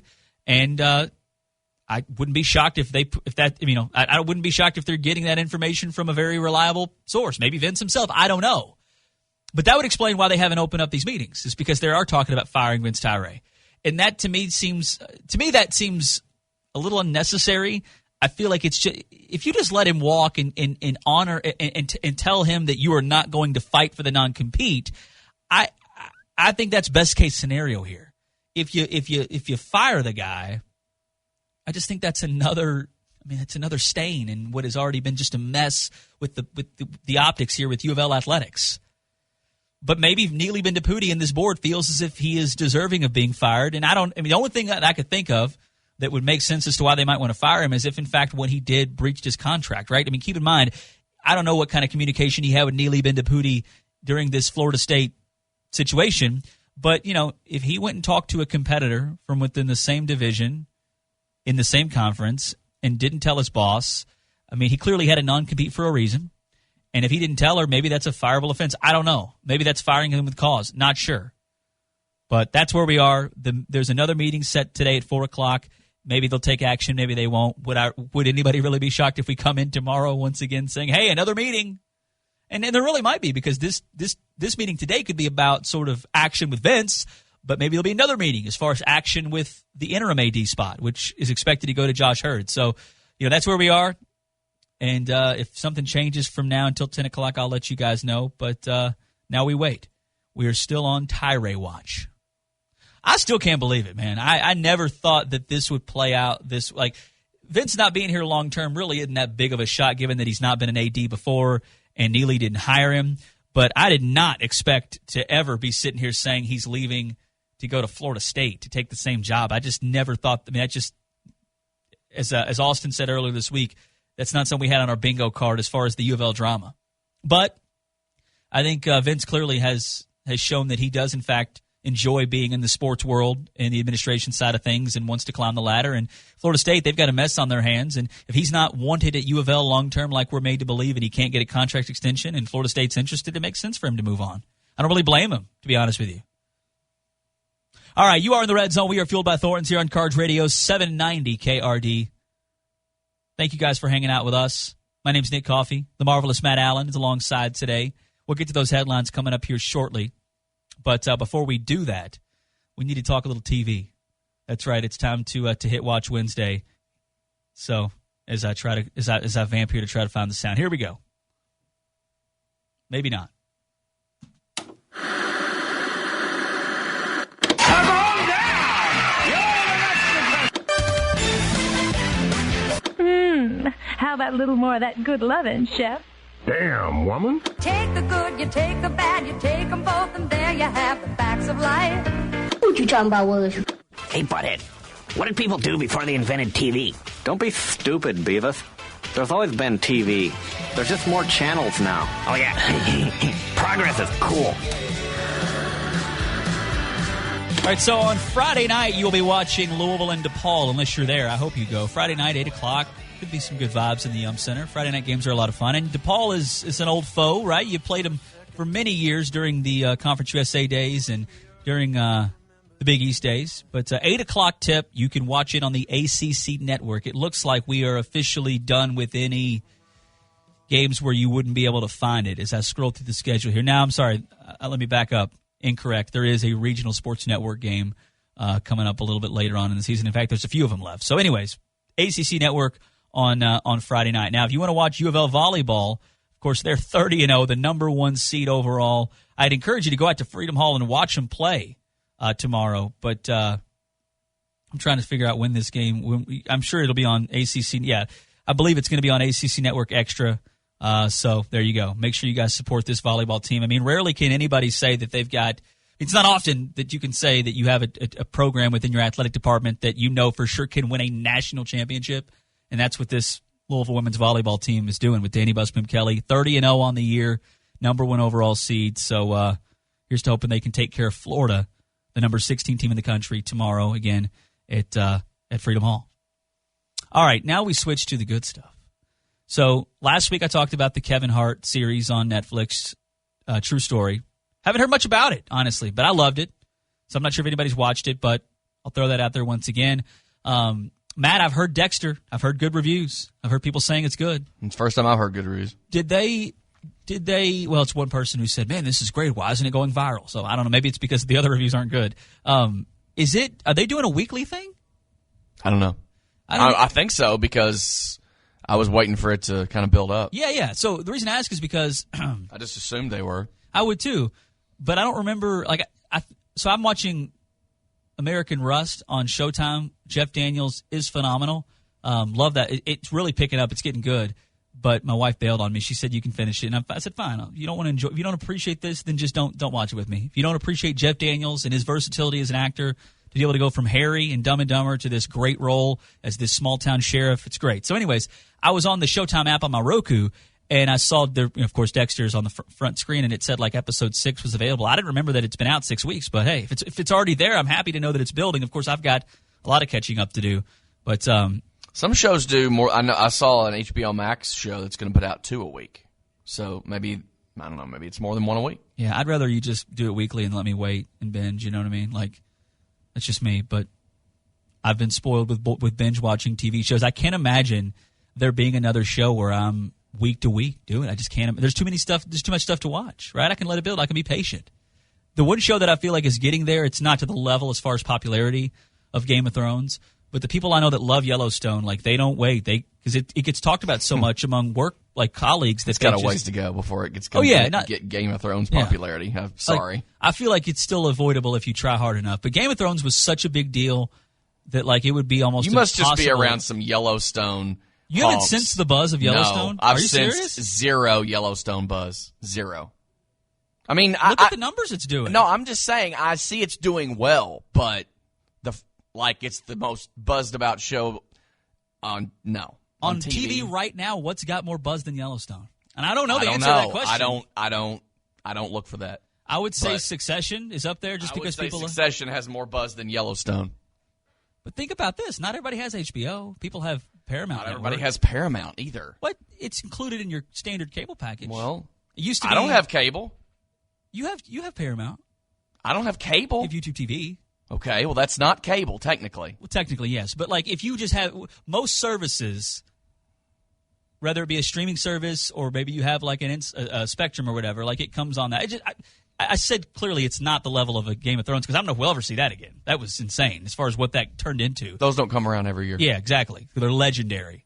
So, the only thing new for me, and it's actually not new, I mentioned it last week, is American Rust, but it was kind of slow, and now it's getting to where it's really heating up, and it's got me very, very interested. We watched a Christmas movie last night, Matt. Uh-oh. And it was a movie that I hadn't watched since I was a kid, and I remember it being not one of my like classic all-time favorite Christmas movies, not a Home Alone, not a The Santa Claus, nothing like, not even Jingle All the Way, but like I liked it. It was the new Home Alone? No, I haven't seen that. You haven't seen it. But the new the Michael Keaton, he's the star of the movie. He's Jack Frost, and I remember like as a kid, that's a good Christmas movie. Like it's I'll watch it if it's on. And we watched it last night, and it's painfully bad. Like the story is so stupid, and it's about a snowman, isn't it? Yeah. So like the dad dies and comes back as a snowman or something. We'll start at the beginning. Like his name is Jack Frost. Yeah, that's the name of Michael Keaton, and he's in a band called the Jack Frost Band, and the Jack Frost Band is about to sign with a big record deal. Okay, and they just play. They do Southern rock covers of Christmas songs, and they're taking over the music industry. I'm like, that's not it's dumb. That wouldn't happen. So it's really corny in that regard. And then you've seen what? Oh, I know. You've seen some of the songs that hit number one. That's true, but like. I've had to learn that the bar is low. Like a good Christmas movie, I think the bar gets lowered because to make it Christmassy, you sometimes have to be corny, and it's just not as good. So that I knew that going in, but rewatching this many years later, this came out in 1998 when I was 10 years old. Watching it at 33, I can't believe I ever thought this movie was any good. The acting's bad, the story's stupid. Michael Keaton dies in a car wreck, and then he comes back to life as a snowman, and like helps his son with the neighborhood bullies and helps his son with like hockey tricks. Like it's a really, really dumb movie. And it made me sad. Does he melt? I won't give away the ending. Okay. Like it's really stupid. And I like Michael Keaton. He's great, isn't he? I love Michael Keaton. He was really good in that movie about McDonald's. What was that called? The Founder? Yeah, that was really good. I feel like that's the first time I'd seen him in something in a while.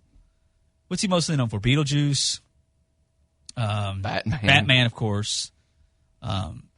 Gosh, he had a good run in the 90s. Remember Multiplicity? Mm-hmm. That was a great movie. Yeah. He was so good in that. Yeah. That show about what was the show about? He was really good in the other selling guys too. Cars. Was that Gung Ho or was that? I think that may have been Gung Ho. Yeah, Gung Ho. That was in. Good. I think that was in the late 80s. And then the one where they get away from the mental institution. What was that one? Clean and Sober? I can't remember. Let me see. Yeah, Clean and Sober, 1989. I don't know if that's the one I'm thinking of, but he did that movie. Yeah, he's great, and like, I think that's what wasn't he Mr. Mom?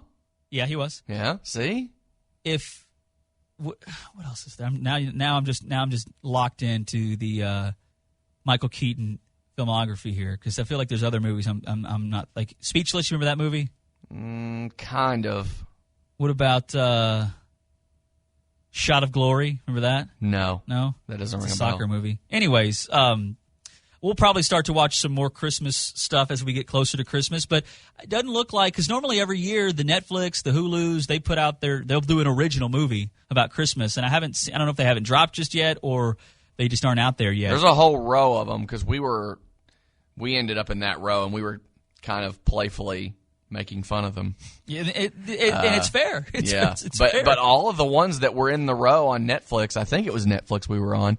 They were all in the last 5 years, so there've been a ton of recent, at least stuff to hit and land on Netflix. I don't know if it was a Netflix original or not, but and a lot of them are catered towards children, not like These cartoons. But they weren't. No, okay, they were catered towards families or women, but. Like there was, they looked pretty silly. We started one on HBO Max last night because my wife was like, "We need to watch a Christmas movie," so I wanted to find one we hadn't seen yet, and we started this one. Jack Frost? No, it was Danny Glover. And Lethal Weapon 5? And he was Santa's Home? No, Danny Glover was in this movie, and I don't even know what it's called, and I hope nobody ever wastes their time and watches it. But he broke into his school and was stealing stuff, and this little kid caught him, and she held him and tied him up and taught him to be a better person and become and then he shared his story. What does that have to do with Christmas? Well, because it was during Christmas time, and that that's it. What if the movie took place in August? Well, he was stealing all the toys that were donated to the school. Okay, for Christmas. Finally, something that ties to Christmas. And she taught him the true meaning of Christmas again. Yeah. And then he got let free, and she didn't tell on him that he was She didn't tell him that he was a burglar, and he gave away the toys like he was Santa. Can you we got imagine 45 minutes in, that I was story if it was in the news? Young female student, 8 years old, hangs out with old criminal man in a school, and then doesn't tell on him to the police. Because he finally learns the true meaning of Christmas. That's a heart warmer for the news cycle. She refuses to let him go until he believes in the Christmas spirit again. Yeah. It was really dumb, and we bailed before it even ended and then went to Jack Frost. And that was dumb, too, but at least I knew that movie. There was some nostalgia there. The Devil You Know. Yeah, there you go. Anything new on your radar Christmas-wise? I assume not. No. No, it's not Christmas. There's too much good stuff to watch. Yeah. B, I'm not. No. I mean, I don't know a lot of good Christmas stuff anyway, and it's way too early. So have you been able to binge anything that you've been waiting for? I feel like you've been in a waiting pattern for a while. As far as I've been watching plenty of stuff. Yeah, shows. Yeah. I watched the one thing we watched more than one season of now, and it is it's interesting. I saw two things that make me want to watch this, and the first thing was because I mean we've all felt this way about a show, but I read something. I can't remember if it was in a list of good dramas or good crime shows, but the line in the list was if you've never seen Line of Duty for the first time, we're jealous of you. And I've had that feeling before where somebody was telling me, "Oh yeah, I'm watching the first season of The Leftovers," and I'm thinking, "Man, you have so many good times ahead of you. I'm jealous that I can't watch those seasons again for the first time or whatever show, Sopranos or Lost or whatever great show." So I thought, well, that's interesting. That made me kind of watch that. And then also too, I saw something about that show, and it said, you remember I liked the show Criminal, yes. UK. And I saw a line in a Criminal review that said it was like they took all of the interrogation scenes from Line of Duty and made a show out of them. Speaking of Criminal. Yeah. So that was another reference to Line of Duty. So I thought, it's a British crime show. I'm like, we got to check this out. And it's another one of those shows that's a meal. Like, you can't kind of half watch it. Because there's a lot going on and there's a lot of layers to it, but man, it's so good.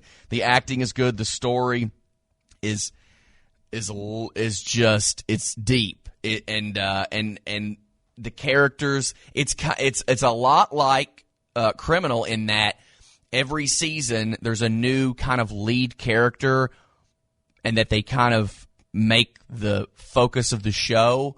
But unlike Criminal, everybody else on the show is really focused on, and it's about a police corruption unit, AC-12, and man, it's so good. We're a couple of seasons in, and it's short seasons, tense episodes, no fat, What's it on? I guess it's originally on BBC, but Okay. I mean we're watching it on Hulu, I believe. It's got all the seasons, but What's the it called? most recent season, Line of Duty.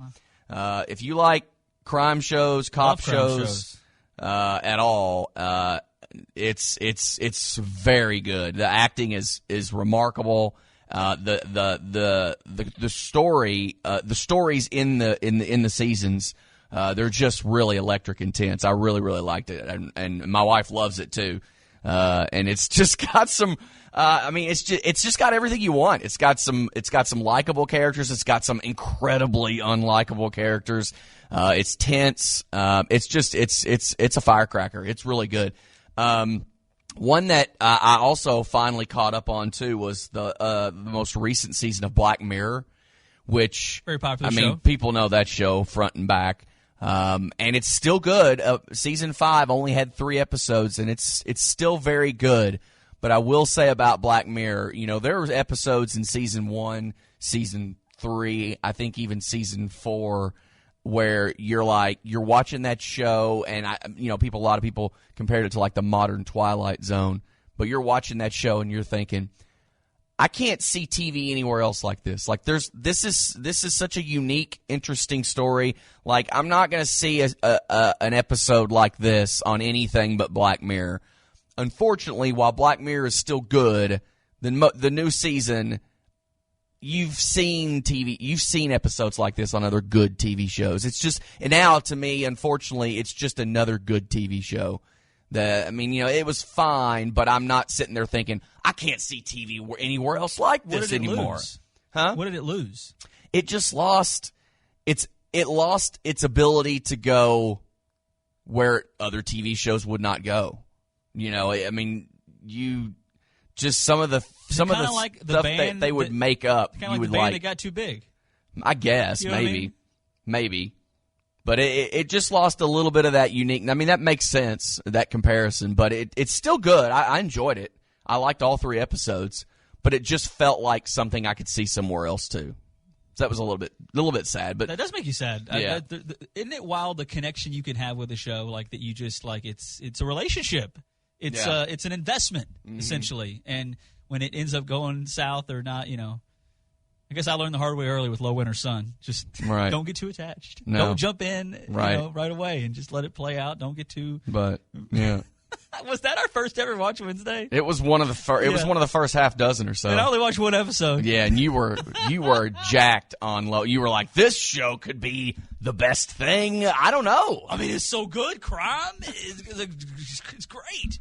And then it was not great. All right, I think I know what's going on with Yellowstone because we have multiple people. I have people texted my phone. I got the text line telling me like they've never even heard of the show. Yeah, I think it's because my mom loves it so much. Yeah, that I think everybody loves it. You're just my mom loves it. Everybody loves it. 2 or 3 different people my mom and my that are sister. in your circle of influence say something, and you think everybody must be talking about this. Yeah, you get caught up in your own bubble. The Yellowstone bubble is real.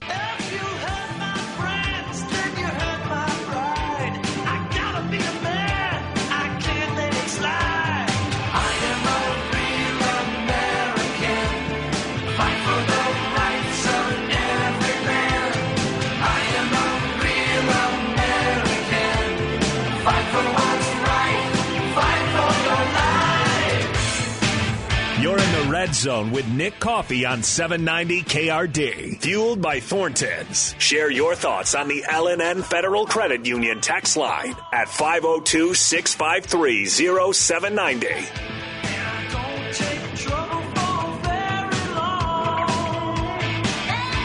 That's right. You are in the Red Zone here on Cards Radio 790 KRD. Thank you so much for hanging out with us. Let's hit it. Fast 5 time.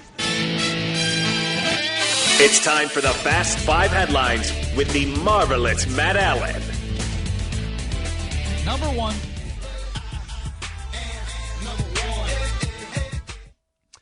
From the... Yeah, I like football. I like football season and all the things that go with it. Department. This is probably sour grapes, but, it won't earn him any love in the New England clubhouse, locker room, luxury suites. Not that Bill would care, but on a night when the Patriots threw 3 times and still beat the Bills 14-10 on Monday night, Sean McDermott said, screw that Bill Belichick guy. Yeah, I didn't see what happened here, but I knew there's some kind of story about what he said. I mean, it's not much, but let's see what you think about Sean McDermott after the game, kind of bristling a little bit at basically everyone calling Bill Belichick a genius. Quote, let's not give more credit than we need to give credit to Bill Belichick in this one. Whether it's Bill or anybody else, they beat us, right? You sit there and you tell me when we start with an average starting field position at the 40-yard line, and he starts at the 23 line, and I'm rounding up in both cases, and we're 1-4 in the red zone, and they're 0-1 in the red zone. You give me that ahead of time, and I like my chances. So with all due respect, it's not a Bill Belichick type thing. It's what are you doing with the opportunities you got? What are you doing with the opportunities you got? We turned the ball over at the 30-something yard line. It's sloppy football, so I'm very comfortable in that situation. Well, true. That is true. They did struggle in the red zone, but you know who's good at red zone defense? The Patriots. Always have been. Second in the NFL on opponents scoring touchdowns, only 45% of the time inside the 20. Do you know who coaches the Patriots? Bill Belichick. And that red zone defense? So maybe he does have something to do with it. Yeah. I don't know much about the Bills coach as far as like his personality, but never, I mean, why go there? I mean, you got to read the room, my man. Number 2. From the old-ass Lakers department. You all right? They're not too old. They got guys doing the big balls dance. No, that's true. Right? It's young, hip. That is the big true. balls dance. That is true. What's their record now? Do we not? Let me check. I don't think this news item has the record. Let's see. Here we got it. They're 13. Hey, they're above 500. They're 13-12. They're 13-12, comfortably sitting tied for 5th with those Los Angeles Clippers in the Western Conference, behind, of course, your Western Conference champion, and now I say that meaning both future and present Western Conference champion, Phoenix Suns, and the Warriors. They're running away with the West, man. Jazz and Grizzlies are 3rd and 4th, and then you get the Clippers and the Lakers. The Warriors and the Suns are combined 17-3 in their last 20 games. Well, of course they are, because one of those teams was the Suns. But you know who's got the tiebreaker right now? Doesn't matter. Why doesn't it matter? Because it's December? Well, no, I mean, it doesn't matter. They can play it wherever. Who won the last time they played? Exactly. Doesn't matter where they play. They'll win. But Russell Westbrook and all the other olds on the Lakers squad, not the problem, according to Chuck on TNT. You know, Chucky, triple single, the creator of the triple single. He says the Lakers' problems aren't anything to do with age. For the first month of the season, y'all blame everything on Russell Westbrook for the Lakers putting all them old-ass geezers together, and y'all blame Westbrook. Now I hear y'all going to fire Frank Vogel. Listen, Russ is learning. Frank Vogel is a terrific coach. Putting all them old-ass geezers together and just trying to blame other people, it ain't right and it ain't cool. Listen, Anthony Davis, you got to play better. I said on this first night, if the Lakers were going to be any good, it was all going to be on you. Has nothing to do with Russell, had nothing to do with LeBron, and the rest of them old-ass geezers they put together out there. But now y'all uncrossed the line because I really like Frank Vogel. And listen, it ain't his fault, but listen, it's in my opinion, I blame Anthony Davis. Anthony Davis, you know I like you as a person, but you ain't doing what you're supposed to do. You're 27 years old. You're supposed to be in your prime. You're supposed to be one of the 5 best players in the world, up there with Giannis, Kevin Durant, and those guys. And you ain't holding up your end of the bargain. So now I hear y'all going to fire the coach. That's total BS, man. Now I feel better. Old-ass geezers. What do you think about that? Is Anthony Davis the problem? I haven't followed it closely, but I have seen a lot of just criticism of Anthony Davis not playing like a superstar that he is. And has he been hurt? Do you know? I don't think so. Yeah, I mean, not he's always hurt. That's why I asked. But yeah, they're not terrible, and nobody thought they were going to be like one of the worst teams in the NBA. But like as of now, and I guess it's still technically early, they're just not that good. He's averaging 24 a game. I mean, that's not terrible. It's up 3 from last year. It certainly seems, though, that like the standard now is that he's the guy. Like LeBron is going to be LeBron, but like you are now the star of this team. Is this the first time LeBron's?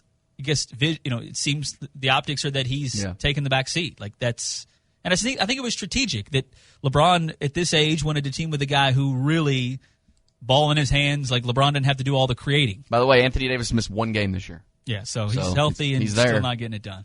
Not getting it done. Well, he's averaging 24. I wouldn't call that not getting it done. He's an old ass geezer. Okay. Number 3.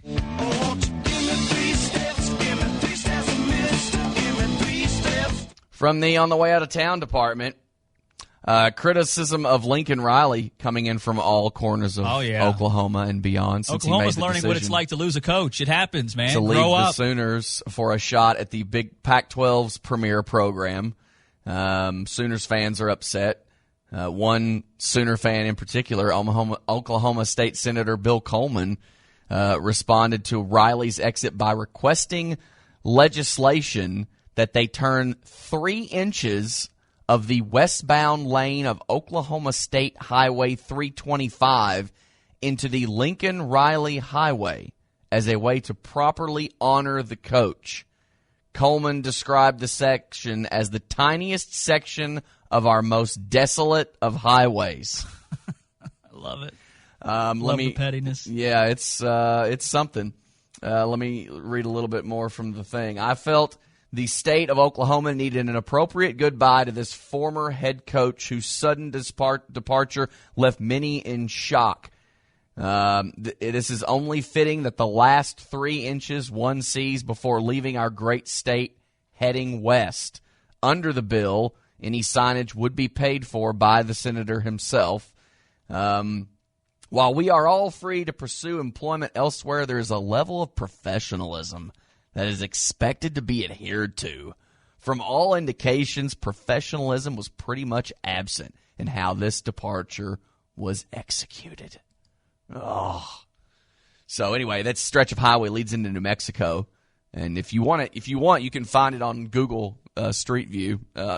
Yahoo already did. I love the pettiness, but it is funny how Oklahoma they realize this happens to like every program at some point. They just have never had to deal with it before. So, I doubt it happens often to you because you are Oklahoma, but, like, you don't have it that bad. A lot of programs have had it a lot worse, man. Number 4. To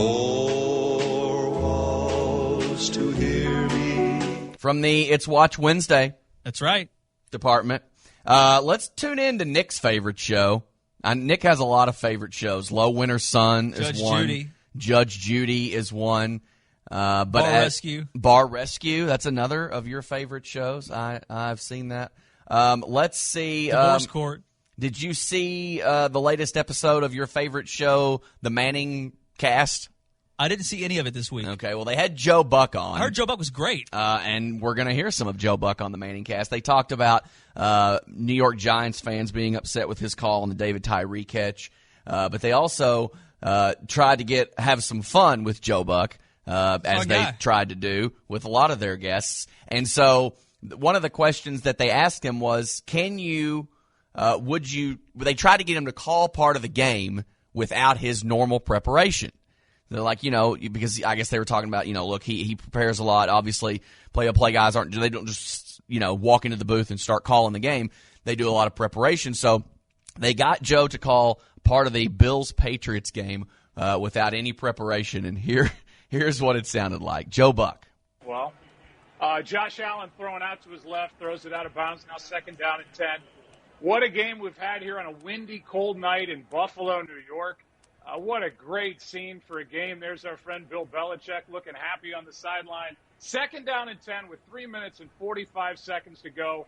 A shot up in the booth, and now here we go. Buffalo needs something to happen. And let's see if Josh Allen can get the ball down the field at all. My daughter, Trudy, is hoping if I could circle Cole Beasley that he gets a catch for her fantasy football team. Instead, the handoff is to whoever the hell that is running over the left side, and it's going to be a first down for the Buffalo Bills. There you go. I guess when you don't have your roster in front of you, that's how you describe they were. Whoever the hell that is on the handoff. By the way, Nick. It reminds me of when I was the first time I did the halftime stats. Like I knew number 4 for Southern like led him in scoring, and I was like number 4. Number 4. Number 4. By the way, Nick, Buck got in a shot on your guy when Peyton asked him an interesting question about if they'd ever like to have an interview on their broadcast, like Peyton and Eli were doing with Joe at the Super Bowl, with he and Troy Aikman. Except, there we go. Hey, Joe, when y'all have a blowout game, do you ever wish you could have a guest on there that you and Troy could interview? Yeah, the last time I thought about that was when you guys played Seattle. I knew he was going to say that. Ooh, shots fired. Yeah. What do you say about that? I mean, I'm not sure what you can say. There's nothing you can say. That's good. Nice little ribbing between Joe Buck and Peyton. I like Joe Buck a lot. I used to think that there was this I guess stigma that like, man, he's the worst, but like I feel like now like that's gone. Like I don't know how you couldn't like Joe Buck. I think he's good. Football and baseball. Number 5. From the Seems Like an Eternity department. Have you ever wondered, Nick, how much time you waste each day sitting in traffic? No, I've never honestly given it much thought because for the most part I've been pretty fortunate with not having to really get in gridlock traffic with my schedule. Well, someone's called Global Traffic Scoreboard. They've done the math for you for this calendar year 2021. On an average this year, the Global Traffic Scoreboard says that Americans lost 36 hours of their lives sitting in traffic. That's an average. That's also a 10-hour increase from last year, which you would imagine that not as many people driving around, at least for part of the year last year. Good chunk of the year, yeah. But still almost half as much before COVID messed up our lives. Now, if you want to know how much 36 hours of traffic time, I'm in traffic. I mean, maybe it is an average, but there's no way I'm not in traffic more than 36 hours a year. Not more, you mean, right? Yeah, I'm way more. Anyway, converted to dollars, they say 36 hours of time translates to about $536. So basically you're wasting $536 in time in your car. New York was dubbed the most congested urban area in the United States, but that's just 5th in the world. The worst traffic spot in the whole world is London. But, I mean, we are in a larger city. Louisville is not one of the biggest cities in the United States, but it's bigger than a gigantic percentage of the cities in this country. I've always felt like we are pretty fortunate with traffic given other cities. But again, when I say that, I'm usually talking about cities that are a lot bigger than us. Yeah. We're probably pretty average given our size.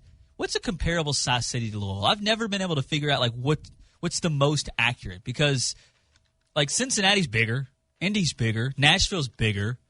Like what is a good is Sacramento? But I think Sacramento's smaller. I've heard Columbus, Ohio, but that's a bigger actually media market. Like I've never really known what exactly which city is really close to us as far as population, as far as size. I mean, now this is just according to the census, but I don't know if this Memphis. Let's see, does this add? I think this considers the metro in terms of like the consolidation. We're very close to Memphis. You're right. According to the 2020 census, within 100 people of Memphis. Okay, yeah, that makes sense. A little bit smaller than Detroit, and a fair amount bigger than Baltimore. See, I would have guessed we were a lot smaller than Detroit. What are we compared to, like Hartford, Connecticut? Hartford? Because that's what we're compared to in a TV market-wise, which I think is insane. At least we were at one point. Hartford's got more stuff around it, I would imagine. But Hartford, we're almost bigger? We're 4 times larger than Hartford in terms of people. I was way off. So anyway, maybe 5, maybe almost 5. Yeah, Lexington is always. I don't know if this has changed, but Lexington in these studies has always been, for the size of their city, always been believed to be one of the worst in traffic ever, just because it's not that big of a place, and yet it always seems to be a mess traffic-wise. Thank you, Matt.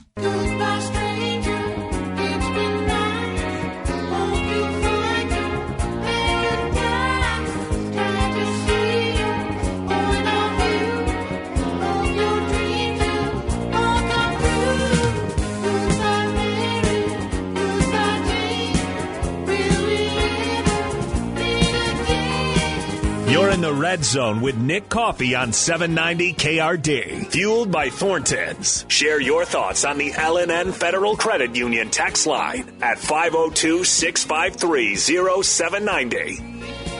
All right, we are out of time. I hope you guys were able to listen to the entire show every second. But if you were not, it's okay. You can check out the podcast. We'll have it up shortly on the iHeartRadio app. Also at 790krd.com. Apple Podcasts, whatever you listen to, wherever you listen to your podcasts, you should be able to find it. But I feel like we're going to have some kind of action later today at this meeting. I feel that this is the day that it actually happens. And tomorrow morning, we'll kind of know where we go from here, at least have an idea. But this ain't over. I think there may be some more news that comes out in regards to sort of how this all played out, but just my hunch. Whiteside first down of the 6th grade movies in the end zone. Hey, it's Petros, LA football fans. Well, there's a lot of exciting and meaningful football to be played in 2021. The LA Chargers are opening up the opportunity for you to secure your 2022 season ticket membership. Touchdown Chargers! By securing your membership early, you will get many exclusive benefits, including early 2022 season ticket pricing, playoff ticket priority, and the longest payment plan we've ever offered. Secure your membership today at Chargers.com.